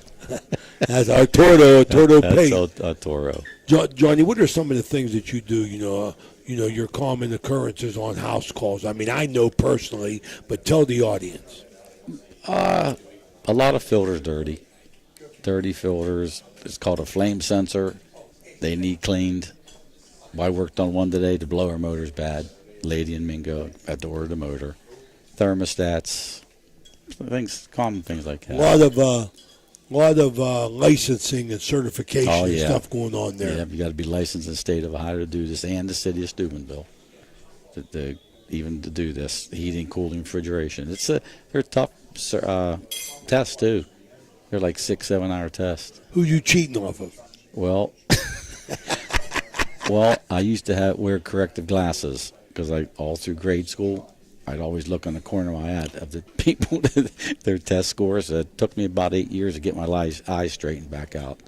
Johnny, you're a big sports fan. Oh, yeah. See you everywhere: football, basketball, go. baseball games. Yep. You're out all day and you're out all night. How's the gun bar heating and cooling and refrigeration go hand in hand with high school sports? Because you're everywhere, Johnny. I enjoy. You know what it is? I see the kids playing out there in the off season. I play basketball with them. I just look. I enjoy that. And a lot of them I know all the kids. Absolutely, that's a good thing, man. Yep. That's a good thing. I'm playing with the kids. Okay. I'm beat up. That's all right. How's the family? Good. Everybody's doing good. You good. had a new granddaughter, huh? Son. New grandson. Yeah. Yep. How many you got now? That's 7. Good for you, big guy. Jason Teo Gumbar. I like it. I don't know about the Teo, but I like the Jason. That's a Jason. But these Teo. names are different these days, oh, yeah. man. They're different. Yeah. Yes, they are. Well, this is John Gumbar, man. Hey, Johnny. I got my buddy Coach Chick standing over here. Yeah, come on in, Chick. Have a seat, man. Come on, Chick. Gino Ciccarelli. Long-time coach in this valley.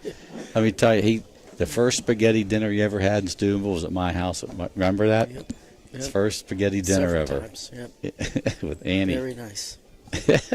How you doing, Gino? Doing good. Looking forward to the Edge. Edge basketball. Mm-hmm. Good for you, man. Yeah, they need you down there officiating. That's things that nobody wants to do anymore. I know there's a lot of officials tell me they just ain't got enough. You ain't got enough numbers. No, it's tough. Yeah. Who is that guy here? Is that Coach? That's Meek. Coach Eric Meek over there. Your cousin's my neighbor, Suzanne Brown. That's your cousin, right? Doc, you know that? I knew that. Yeah. Okay. I didn't know that. I got to tell her. That's my next door neighbor for 33 years. Tom and Suzanne. And Ross Ikovich is a member of that family. Yeah, oh yeah. Yep. I subbed for him today in the morning. Who? Oh, did you? Yeah, Coach Meek. Yep. Oh, you did? Yeah. Did he have his lesson plans ready, Jake? He was beautiful. Beautiful. All right, Coach Meek is a coach that actually teaches, huh? Yes. Good for you. Yeah, U.S. history. Way to represent, Coach. Yeah, it was good. He's chomping on some ribs or whatever. But thank you for having me over. Absolutely. Hey, listen, a friend of Johnny Gumbar's is always a friend of ours. I know that, Johnny. Love having you, man. You know Thanks, that. man. You're my man. Thanks, man. Johnny Gumbar. Johnny, you. tell the people your number, how to get a hold of you. 740-266-2046. Say it again. 740-266-2046. Gumbar Heating, Cooling, Refrigeration. We answer 24 hours. We try to make it out in emergencies if you can wait. If you can wait, we're coming in the morning. If you're sick, a medical condition, something like that, we try to come out for you. He'll take care of you. Take it Yes, from I me. will. I have him all the time, and everybody in my family's house.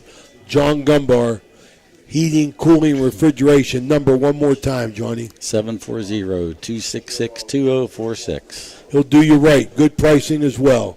Thanks for coming, Johnny. Thanks. Thank you for your sponsorship. Love you, buddy. This is the High Valley Sports Online. Thanks. From the Harp and the Habit. It's Wing Night. We'll be right back with Coach Eric Meek and the Catholic Central Crusaders. Thank you, National Colloid, for sponsoring this broadcast. The National Colloid Company, with over 75 years in the chemical industry, can take care of all your chemical blending needs. Forever. He didn't know that, right? We started the first grade together. I didn't know anybody could put up with me. You're listening to Ohio Valley Sports Online, the sports authority. If you want to get your message heard, visit us on Facebook and leave a message. Ohio Valley Sports Online is on any connected device, phones, tablets, smart TVs. Follow us on Facebook and don't forget to subscribe free to our YouTube page. Type in OVSO. You will get immediately notified the instant we go live with our next broadcast.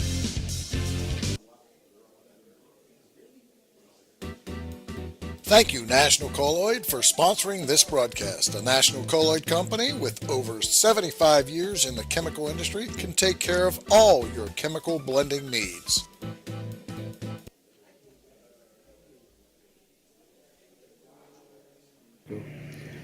Ohio Valley Sports Online is your sports authority. Follow us on Facebook and subscribe to our YouTube channel. Live streaming high school and NCAA sports, plus weekly football coaches shows right here on Ohio Valley Sports Online. Looking for a great deal on a pre-owned vehicle? Ohio Motor Group has you covered. Visit us in Steubenville, Bridgeport, or online. We offer guaranteed credit approval. If we can't approve you, no one can. Check out our inventory online at ohiomotorgroup.com or stop by one of our locations today. Drive away in your dream car. Thank you, National Colloid, for sponsoring this broadcast. The National Colloid Company, with over 75 years in the chemical industry, can take care of all your chemical blending needs.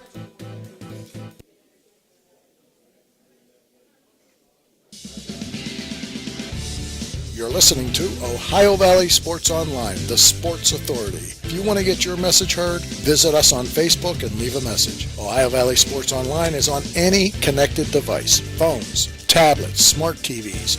Follow us on Facebook and don't forget to subscribe free to our YouTube page. Type in OVSO.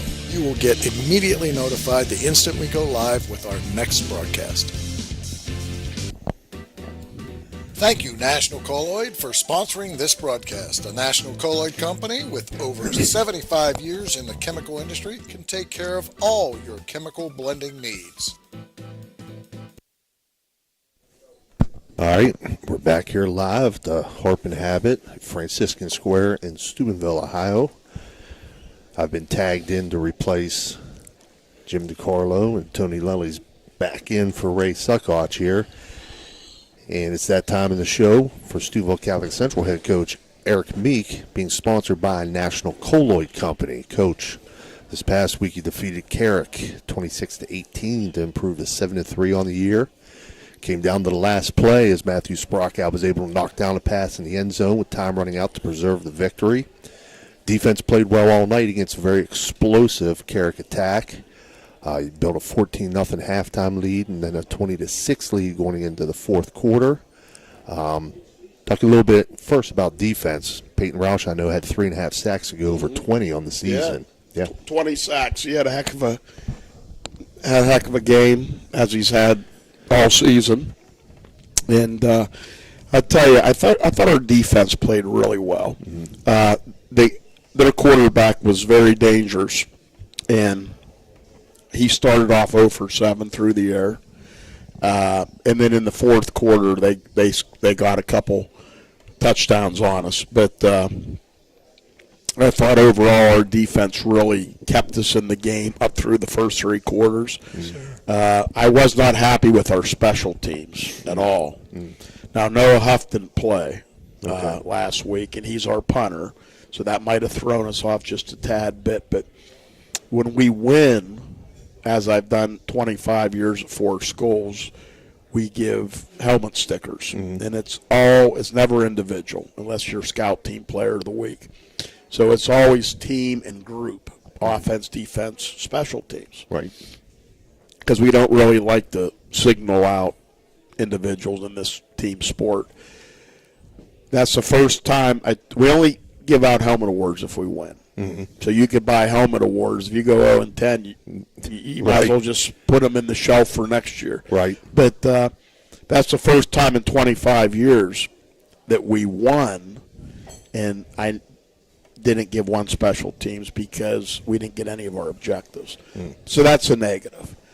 The positive is the defensive play at times, and the positive is even though their defensive front was very quick and their linebackers were very quick. I was worried about their linebackers going into the week, but I underestimated their team speed defensively. And that's probably because I had them on film against one team and saw them in person, and that was Wheeling Central. Right. Who's a pretty good football team. Right. Good teams make you look slower. So, but to the kids' credit, the kids said to me, Coach, we're okay. They're going to stuff us. Our kids finally have the mentality. In today's age of football, it's like some people think every play needs to be a touchdown. You and I have talked about this off the air. Yep. That's not the case. Our kids are mature enough to understand, no, they're going to stuff us. People are going to stuff us. But let's keep going, and then you're going to bust one, a big one. Right. And also our passing game at times went well. Matthew Sprock, threw some good passes. Raheem Mitchell, only a freshman, had a big pass in a crucial situation, unbelievable catch. And he had another one that was almost a touchdown and that they called incomplete at the end. So, it ended up being Jimmy Hernan had 105 yards rushing, and he went over the 1,000-yard mark. He's now at 1,004 yards. And Tommy Purgie had 99 yards. He's at 700 on the dot. And then Matthew Sprockeye at the quarterback position with his speed, he had another, 50 yards, maybe 40 yards. So he has about 300 to 400 on the year right now. So our running game continues to be strong. Again, sometimes, you get stuffed, and that's when the people say, that idiot keeps running the ball up the middle. Right. But then you keep pounding on a team, pounding on a team, and then they hit a seam. You got three guys that can do damage there in Jimmy Hearn and Tommy Purgie and Matthew Sprockeye. Right. Yeah, I saw the Mitchell catch. I think it was actually the picture that they put in the paper as well. So when I watch on Sundays NFL Countdown, they would have said you got mossed on that catch there because you went up over top the defender and took it away from the defender. As you said, very, very athletic play. Yeah, it was funny. It was actually Gene Ciccarelli that was just sitting here, was subbing at Toronto, and he said, "Hey, Coach, you want this newspaper?" I said, if you don't mind, I'll take it. I said, I'll give it to Raheem, that pitcher. So I gave it to Raheem, and then after practice, he comes in my office. He goes, Coach, do you have any thumbtacks? I said, what do you want? He goes, I want to hang this picture on my bedroom wall. So I found some thumbtacks for him. Good for him. Yeah, it was, can you hear me? Yeah. Very exciting that the passing game set up a couple touchdowns. It was really the big, and you already mentioned them, the big ones. I thought Tommy Purgie, did he catch two? Was the other one you're talking about? Down in Tommy the corner? Caught, that was Raheem Mitchell. In the corner. But, now with them two guys out there, and then you got Noah Huff that can catch. And then the fourth guy is junior James McInnes. He had a catch in the flat. So, we're getting a little more speed now at the corners. Of course, we're going to lose Tommy when this season's over, and he's a hard kid to replace. It's a hard kid to replace, exactly. Yeah, and being able to throw the ball deep in your game plan, the way you pound them, that's going to bode well in the playoffs. I really believe that. Good game. I mean, I listened to these guys on the radio, and actually Raymond, and it was to be able to hold him out. Of course, he had a turnover, right? Had a turnover late. But anytime I'm a firm believer, especially as a coach. The more adverse the games, the more games situations are, the better they are for your team. I just told the kids that Monday the exact same thing in our meeting.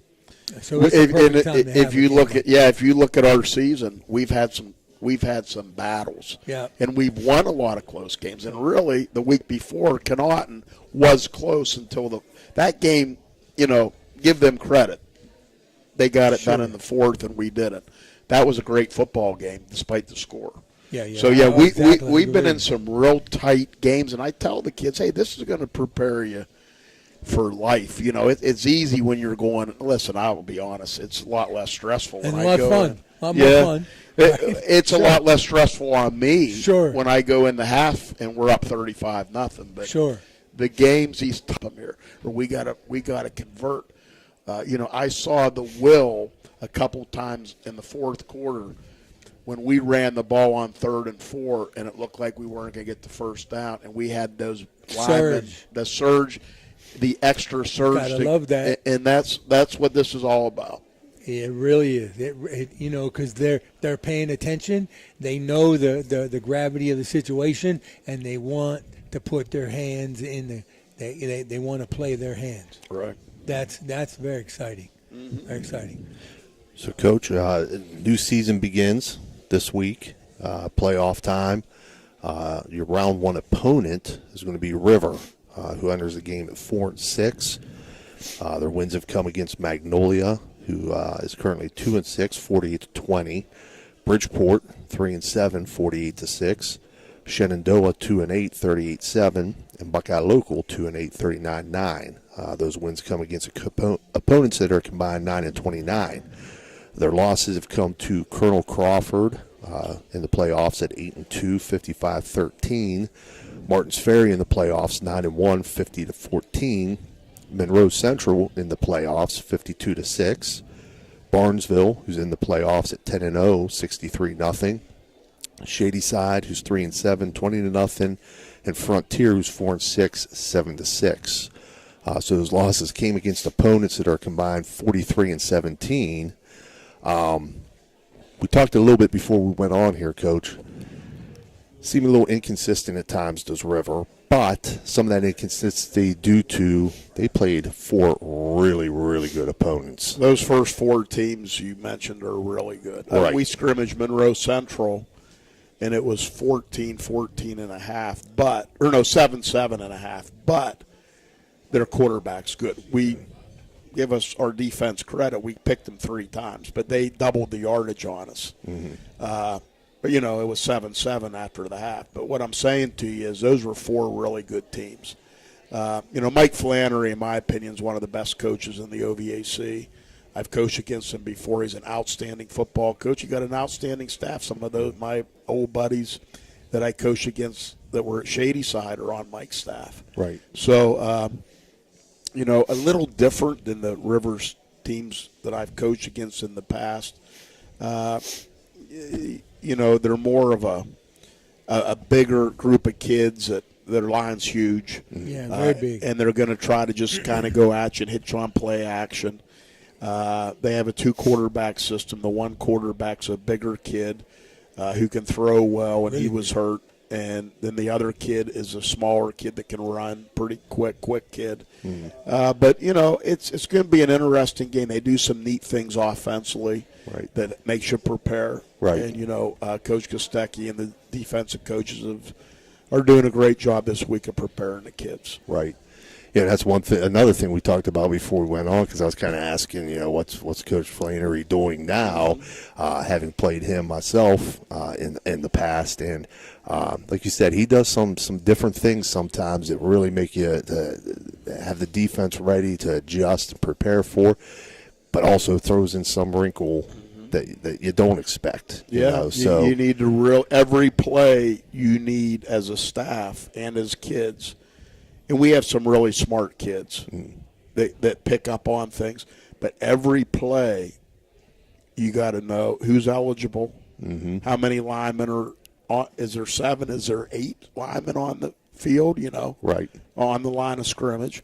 Where are the backs at? Are they going to shift? You can't get caught sleeping against Mike Flannery coach team. Right. And then when I watched Frontier, I thought I saw Steubenville Central out there.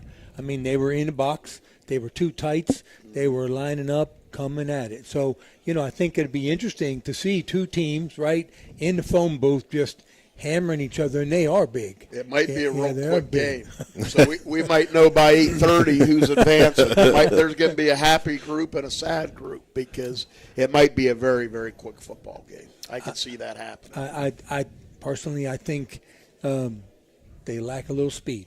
I think from that perspective, I believe you got the advantage there. But look very, very similar. They because you pound them, but then you get out of it. Mm-hmm. You'll spread a little bit, and you do a little bit of this, and so I think I'll give you two. I think 10 points. Really? Wow. I'll go Steubenville Central plus minus 10. Yeah. Hope they're not watching. right. Talk River defensively. What kind of look are they going to give you defensively then? Well, they'll go a 40 and they'll go a 4-3 look, and then what my dad would call middle stack in the 40, which is sometimes they'll take that inside backer and put him down as a nose and stick the other linebacker behind him. Right. Now are we prepared for 5-3-6-2 against our power look? Yes. Mm-hmm. Of course. I told you I really messed that up a little bit against Wheeling Central. I don't know if that would have. I was a little slow, is what I had mentioned here, but on that. But we're not going to be slow again with that. So we have a plan that if a team does this or that or something unexpected, the kids will know immediately what to do. Right. I just want to remind everybody, too, before I turn it back over to Tony, it is a Saturday night game for Steubenville Central. I know some people asked me that. They said, well, what's, the OHSA? They said everybody plays on Friday night. And I said, no, well, time out a second. I said, if teams share a facility, they will allow for one of the teams to play on Saturday night. So that is the exception to the OHSA rule of everybody playing on Friday night. How many films did you get a chance to look at? Was it what kind of agreement? Because I know in the past in playoffs, it's been a few years since I coached in high school. It was kind of an agreement when you head into playoffs as far as that goes. In Ohio, the manual says that you can get a minimum of 3 any games you want. Okay. So I took Frontier, which was week 10. I took Buckeye and Shadyside. Okay. I didn't think we'd get as much out of the Shenandoah film just because of the type of offense right. they are. Right. And he took my last 3, which would have been Wheeling Central, Connaughton, and Carrick. Right. Okay. Yeah, so he's looking at your at the team that threw on you a lot. Now, I didn't see the smaller quarterback. The one I saw, the big guy who throws the ball. Yeah. But he's I don't know. Gosh, he looked like he was about 230. Yeah, he's a big quarterback. Yep. Yeah. So I didn't get a chance to see that part of the game. And I don't know how well the small kid throws the ball. Whether is he just more? He's a tailback, so he's dangerous. You know what I'm saying? Okay, I got you. Yeah. So they'll run maybe more of a wildcat with this guy. Yeah, possible. Yeah, but they'll mix that. The other boy, Peyton Blue, a lot of our kids know him, I think, from baseball. They know him personally. But he was injured, so he just got back. Oh, okay. So he didn't play the Frontier game. No, he did play in Frontier. The bigger boy. Oh, the bigger boy. Yeah, okay. So, he played. But he was injured earlier in the year. Mm-hmm. Right. Yeah, I don't think that, they don't – I don't think they have the same – defensive speed especially in their linebackers, as Carrick did. Yeah. Well, you know what's weird, very bizarre on that. If you look at their kickoff coverage, and I'm not happy with our special teams play. I said that. Mm-hmm. I have been all year till this past week, but their kickoff coverage is outstanding. They get down the field. So I already told our kids, we don't want to, hoping we're playing next week, but I don't want to be scratching my head Sunday, Monday. What happened? Why do we take a back step on our special teams? Because that's very important to us. Oh, absolutely. It's the and it's usually the coaches that have got burned on special teams that realize how important special teams are. Right. Yeah. So, Coach, again, taking on River this weekend. Again, like you said, not to look ahead, but you were able to take care of business the way you had to in Week 10, and you earned yourself the opportunity to possibly play 2 at home. 2 at home, yeah. So, Right. the winner of this game is going to advance to take on Miller or Southern. The winner Right. of Miller or Southern, correct? Southern, Racine Southern. Racine not Southern, Southern right? Local, yes.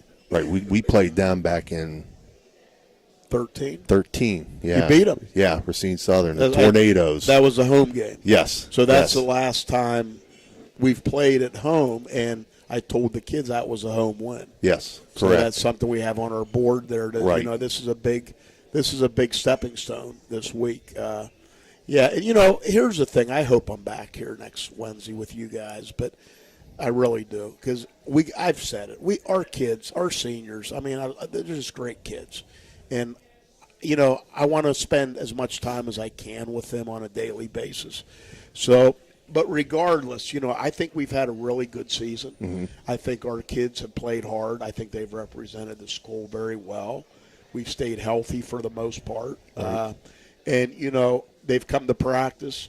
Everything's yes sir, no sir. They're a good group to work. They listen. They pay attention. I know I yell at them sometimes. My wife yells at me every Saturday night. And my daughter, she's a jerk. Dad, you're so mean to them kids.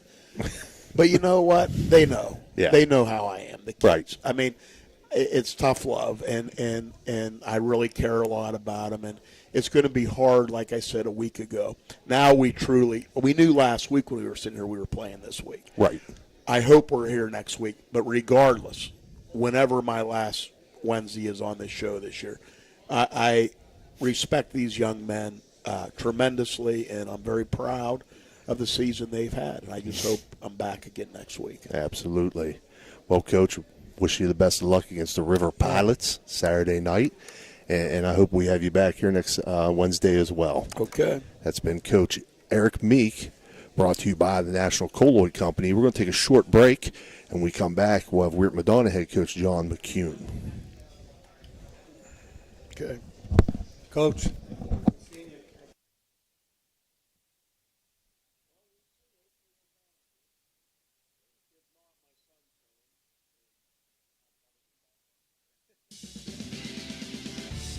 You're listening to Ohio Valley Sports Online, the sports authority. If you want to get your message heard, visit us on Facebook and leave a message. Ohio Valley Sports Online is on any connected device, phones, tablets, smart TVs. Follow us on Facebook, and don't forget to subscribe free to our YouTube page. Type in OVSO.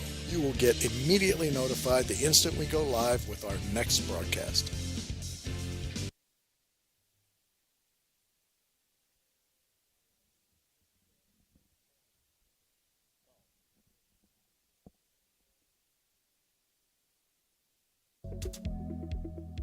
The Weirton Law Firm of Rokiski, McCune, Wilharm, and Blair focuses on helping families plan for the future. The attorneys at Rokiski, McCune, Wilharm, and Blair will help you with estate planning, protecting your assets from long-term nursing costs, and maximizing your income from oil and gas interests, giving your family peace of mind for the future and the ability to enjoy the benefits of your hard work. Rokiski, McCune, Wilharm, and Blair also handles a variety of personal injury and wrongful death claims. Call Rokiski, McCune, Wilharm, and Blair today at 304-748-3200 for your free consultation.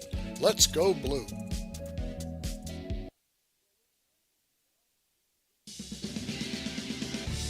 You're listening to Ohio Valley Sports Online, the sports authority. If you want to get your message heard, visit us on Facebook and leave a message. Ohio Valley Sports Online is on any connected device, phones, tablets, smart TVs. Follow us on Facebook, and don't forget to subscribe free to our YouTube page. Type in OVSO. You will get immediately notified the instant we go live with our next broadcast.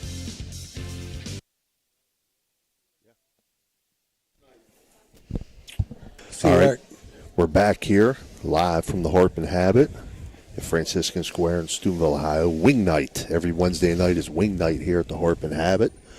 So come on down. They got a wide variety of sauces for those wings. They're excellent. We're now being joined by Weirton Madonna head coach John McCune. This portion of the show being sponsored by Rokiski, McCune, Wilharm, and Blair. Coach coming off of a tough road loss at Connaughton Valley, 47-14 to drop to 6-3 on the year.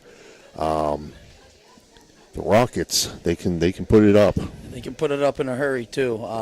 I was extremely proud of the boys in the first half. It was 20-14. I mean, we were right where we kind of wanted to be.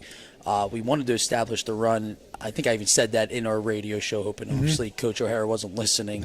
But we might have wasted some possessions, we felt like, in the first half, forcing the run. You know, that kind of was our game plan, slow down the clock, get it moving. But the run really never got established. And that's something, you know, maybe as a coaching staff, you know, that's our fault, not getting the offensive line prepared well enough to get that push. But defensively, the first half, everything that Coach Lou and the coaching staff put together, it worked. I mean, we turned them over 5 times. But again, on the flip side, we had 5 turnovers. And we knew, obviously, going in, we had to win that battle. We did well in the red zone for 2 quarters. But that third quarter, and I think, you know, I'm not going to make any excuses for our team, but when you start having that numbers game with players, you know, that there's 3-4 minute lapses that we've had against Central, Cameron, and now I would even say Connaughton Valley. I mean, it was that third quarter. They scored 21 points in about 4 minutes, and I don't know how to fix it, and we're really working at it. And you know, we got a tough contest next week, but I was still just proud against the way they competed against the team that was just so much, I would say, faster, stronger, more bodies, well coached. The boys did everything we asked of them, and that's all that you can ask, I think, at the end of the day. We were pretty clean. I still wanted one of those 1 pass interference penalties that I said that I wanted. I didn't get. So that might have been the one thing that I wish we could have done a little differently, was just be a little more aggressive on some of their passes. Because when you go back and watch film, there was probably 3 or 4 early plays that we probably could have made a play on the ball that they just didn't, you know, waited. Right. But you know, it is what it is, and I'm a Rockets fan moving forward. I hope they make a deep run in the playoffs, and you know, I'm excited for them. They got a really good, unique offense, and I think they're going to make some noise. Yep. Your quarterback, you got a senior quarterback, and he can sling it, and and it's just hard to defend against someone. It's a short. He's just putting the ball right.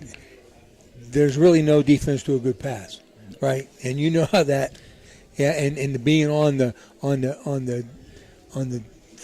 opposing side of that, it's tough. I mean, it's they executed. You know, you hope that he throws the ball right. 2 things happen that are bad. You know, heard that, and that dude just puts the ball right where it needs to be. Right on the breaks. Those the out routes were killing us, absolutely killing us. They've completed quite a few 3rd down longs just on the same route. You almost knew it was coming, but they predetermined it, in the way they're able to clear out and get 21 or 24 out to the flat. You almost have to sit. And, you know, I mean, I ended up finishing that game with 13 guys, so I had a lot of freshmen in there that were getting valuable minutes against a really high-powered offense. But, you know, the way some of the guys play, and I'm not going to just name names because I don't think the score is indicative of how well we really did play. We left some points, a lot, even a couple of the throws and things that we did offensively, we left points on the board as well. But, you know, once things start ballooning, you know, you're just kind of trying to protect the kids. We still got a vision of knowing what we can do as a football team within West Virginia standings. So, I mean, I think they're as good as anybody we'll see all year. 20-14 at halftime, and again, just one bad quarter, and it really just it cost us the football game. Again, I think it was 0-0 at the 4th. I know it doesn't matter, but yeah, I mean, I'm just proud of the boys, and they took it extremely hard, but obviously in a positive too, because I think we know, you know, we could beat some teams if we play defensively the way we did in the first half. Right. So. Right. And really, I mean, you look at it, like you said, you know, there's no shame in it. They're a very good football team, and they did this same thing to another very good football team in Steubenville Catholic Central the week before. You know, same sort of thing. It was a tight game, and then, you know, 4th quarter they kind of ran away with things from Catholic Central. Yep. I mean, even when we were in the locker room, we were trying to stay calm and figuring out, all right, do we stay in this press man? Do we want to maybe now keep everything in front of us just to be within striking distance in the fourth quarter? And, you talk all these things to the coaching staff, and then, we come out, we had 2 penalties when the game was so clean in the first half. I mean, but honestly, I couldn't believe we got 2 penalties to start the half when we had the football. Mm-hmm. And then we went 3 and out, and then before you know it, the route was kind of on for that about 5-minute stretch, and then we shut it off again on defense, and it was good, and they didn't score again. But it is what it is. But we know now, win and get in, and that's all. We're moving on to Oak Glen. So is it a win? Is it a win and in? Is it a? I mean, you running your own destiny here. Absolutely, but I mean, the kids are obviously might be watching. I mean, there is mathematical scenarios where 6 and 4 could get us in. I mean, you look at the West Virginia standings. There's multiple teams that we actually beat that we're going to have 4 losses. There won't be anyone with 3 losses or less that are left out. So, there's still a chance. But, I mean, yeah, we control our own destiny. We take care of business on Friday. We're at 15 now. I highly see us moving up if we win that at 7-3. There's still a lot of football to be played in West Virginia because we're going to finish up this week, and then we're on a bye week the last week of the season, and they got a whole other week. So we'll kind of sit back, get healthy hopefully, and just kind of watch the rest of the games and see where they play out. And then I'll order my charter bus for the boys, and we'll be heading somewhere south. I mean, we understand that we lost the opportunity to play at Jimmy Carey. That's I think what hurt the most with the Kanawha Valley game is we got to go on the road. Right. So let's talk a little bit about Oak Glen then. It's a Hancock County showdown. The Golden Bears enter the game at 0-8. They've lost to Weir High, 40-21. Who's 1-7. St. Mary's, who's currently 3-5, 28-0. A very good Edison team, who's currently 7-3, 51-6. Very good Toronto team, currently 7-3, 53-13. Berkeley Springs 2-6, 27-12. Steubenville Catholic Central 7-3, 35-7. Tyler Consolidated 5-3, 55-7. And East Liverpool, who really improved over the course of the year and finished at 6-4, 52-0. So those losses have come to opponents that are combined 38-34, and they've played 5 opponents with winning records. So a very, very tough schedule. I know Coach Taylor last year talked about, trying to, adjust that schedule a little bit, but it did him no favors again this year with what he faced. Now, looking at, before we get a little bit further into him, last week's game against East Liverpool, I'm sure you looked at the film and what have you, but the Potters built a huge first half lead on their passing game. They were 10 of 11 passing in that first half for 282 yards and 5 touchdowns. Now, Oak Glen on the flip side did have some players out due to injury.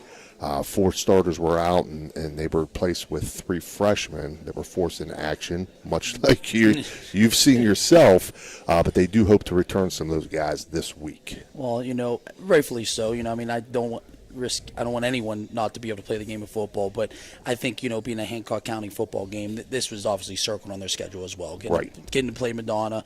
East Liverpool, as you said, has been playing a heck of a football season. They started 0-3, and now I think they're 6-4. Right. Just a great way to just continue to hit your peak, and that's what we even preach to our kids. Have we hit our peak yet? I hope not. We want to keep trying to get better, but that's a team that's up on the up. But being a Hancock County rivalry, I guess, we haven't played in a long, long time. Coach Taylor, he coached the Madonna, won a state title. Mm-hmm. I know those boys are going to play extremely hard for him. I mean, he wants to win it. Coach Ross Comus was his quarterback when they won the state title. So there's a lot of connections there. Obviously, Wesley Mollis, he transferred over from Oak Glen. Right. Trent McCartney played at Oak Glen. Maddox Bowden was in their system in the 8th grade. Tyler Dillon. So there's a lot of reasons for Oak Glen, even at 0-8, to come out and play extremely hard on Friday night, and we're well aware of that. And so are we. We're fighting for our playoff lives. So I am excited about the atmosphere and senior night for my seniors. But I know they're going to be extremely physical.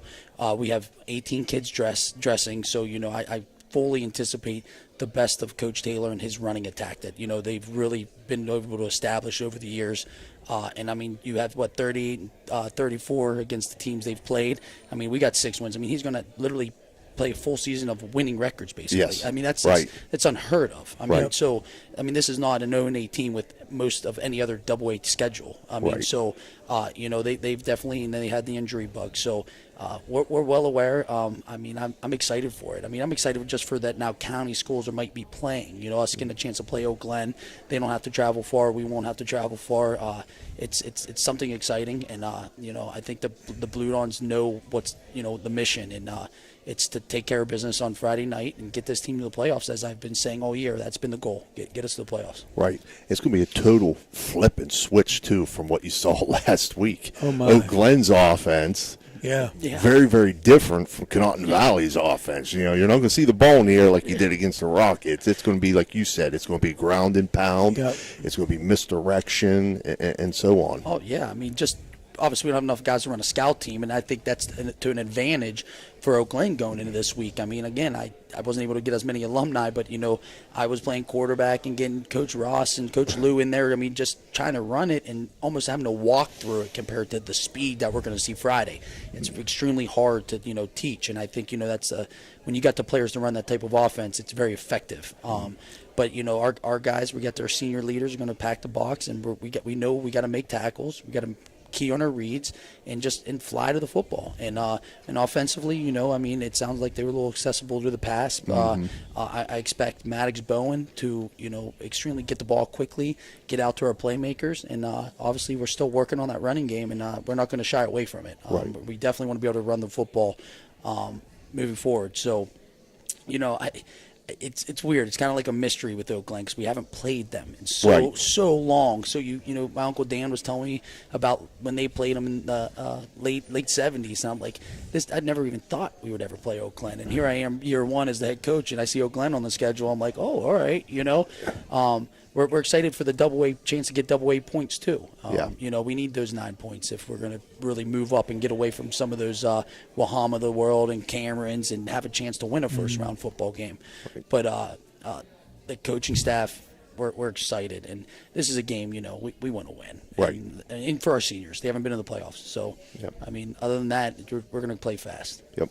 Yeah. So I went to the Oak Glen Weir High game. And it was like 7-6 halftime. They kicked the ball, and I think you know, they were able to. You know, coach will tell you he's playing 4 downs. He's keeping the ball 4 downs, and in that game, if they don't turn the turnovers, really hurt them. So, you know, it's a whole, like, you know, and like the way he said it, it's you got. Wing T people are like a cult, right? Yeah.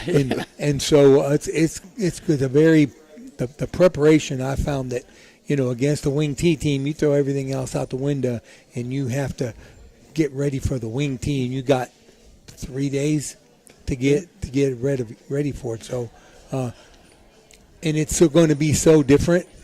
It's going to be a good challenge. And I'll say this, Tony, I couldn't agree more. But it's weird. Like, a lot of these weeks been going up. We're very rah as a staff, and, you know, we're like trying to get the kids, build them up, get them excited week in and week out. But this week has been extremely, like, humble, kind of. You know, like we kind of know what we need to do to get to the end goal, and it's kind of been a relaxing. I mean, we haven't finished a practice before 6 o'clock, I think, all year. I mean, we were done at 5:45. We got everything we needed done. 4 to 5:45. Wow. It wasn't even weird. We were like, all right, break down. Let's talk and pray, and let's get out of here. Right. And you know, maybe this is an approach that we're just trying something new. The kids are healthy as they can be. But it's exciting. The kids have been great, and you know, I'm excited for some of the kids that, you know, could have been in that system, and now they're playing for us, and they have an opportunity that they probably didn't think would ever happen.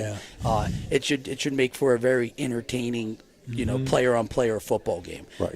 You know, and I told my guys, keep it clean, you know, to just keep it in between the lines. I mean, Wesley's got a bunch of friends over on the other side of the football field. A lot of energy in the locker room. Be a lot of energy. So, you know, like I said, just even Ross and Doug, and I think there's a lot of cool stories there, and, you know, I can't wait to get out there Friday night, and the weather looks like it's going to be great as well. Yeah. I mean, I wish it was going to pour down rain and they wouldn't be able to hold on to football, but actually I wanted that last week against Connaughton. Right, yeah. You know? That would have helped. Yeah. But no, we're excited about it. Yeah. And that's one thing I always disagree with coaches at times about, like coaches get this mindset of we have to be out there for 2 hours. We have to be out there for 2 hours. But, when things are clean, things are running smooth, the kids are focused, you're not making mistakes, you wrap things up. Yeah, nothing says you got to be out there 2 hours. Like, Kids are hey, all rest the pumped. legs, So, it's good to see that, the kids are focused in like that. They know what's at stake. Yeah, so tomorrow I told them wear their best Halloween costume for our walkthrough. So, There you go. I'll have mine on. I took tomorrow off, so I'm going to get in my full get up, and, we should make tomorrow a fun practice. You know what I mean? Because once again, especially for these seniors, we're not preaching it, but, could be your last Wednesday practice, could be your last Thursday practice, right. But you control that, and Yeah. I think that's the best thing. A lot of players don't get a chance and opportunity to do that. They just know when it's going to end. We're trying to control our own destiny, and but still at the same time have fun. Right. At the end of the day, they deserve it. Yeah, We deserve yeah. it. Good We've deal. spent so many hours, all of us coaches, all of you guys, this whole year, and it's all kind of wrapping up. And it's unfortunate, but I think everyone's a little tired too. Yeah. And it's exciting. It's playoff football, man. That's what I can't wait. Yep. For even Ohio, us, it's great. Best time of the year. Yeah. Well, Coach, we wish you the best of luck. Yeah, thank you, this week against Oak Glen. Steve. And hey, get to the playoffs. Get it done. That's the goal. Once you're there, you never know, man. I always say with these West Virginia teams, they all play each other down south. We all play each other up north. No one's the same kind of in the state of West Virginia. So, if we get a good matchup, if we win Friday, I definitely think the Blue Dons can go and surprise some people in the state. So I'm excited about it. Good deal. That's been head coach John McCune of the Weirton Madonna Blue Dons. Want to remind everybody we will be in action Friday night bringing you Steubenville Big Red versus Buckeye Valley. That'll be myself and Ray Suckoch. And what else? We're also going to be doing the Madonna Oak Glen game. Oh, okay. Wonderful. Yeah. All right. So that's your lineup for Friday night. Saturday night, we'll be bringing you Steubenville Catholic Central versus the River Pilots. So that's going to be a wrap for us here from the Harp and Habit at Franciscan Square in Steubenville, Ohio. Our sponsors tonight, as always, for the High Valley Sports Online Coaches Show, Fort Steuben Maintenance, SVRTA, and Everhart Bove. Blakemore Insurance, National Colloid Company, and Rokiski, McCune, Wilharm, and Blair. On behalf of Jim DiCarlo, Ray Suckoch, Tony Lelly, and Dan Vogel, this has been Steve Daly, and we'll see you Friday night. Have a good evening.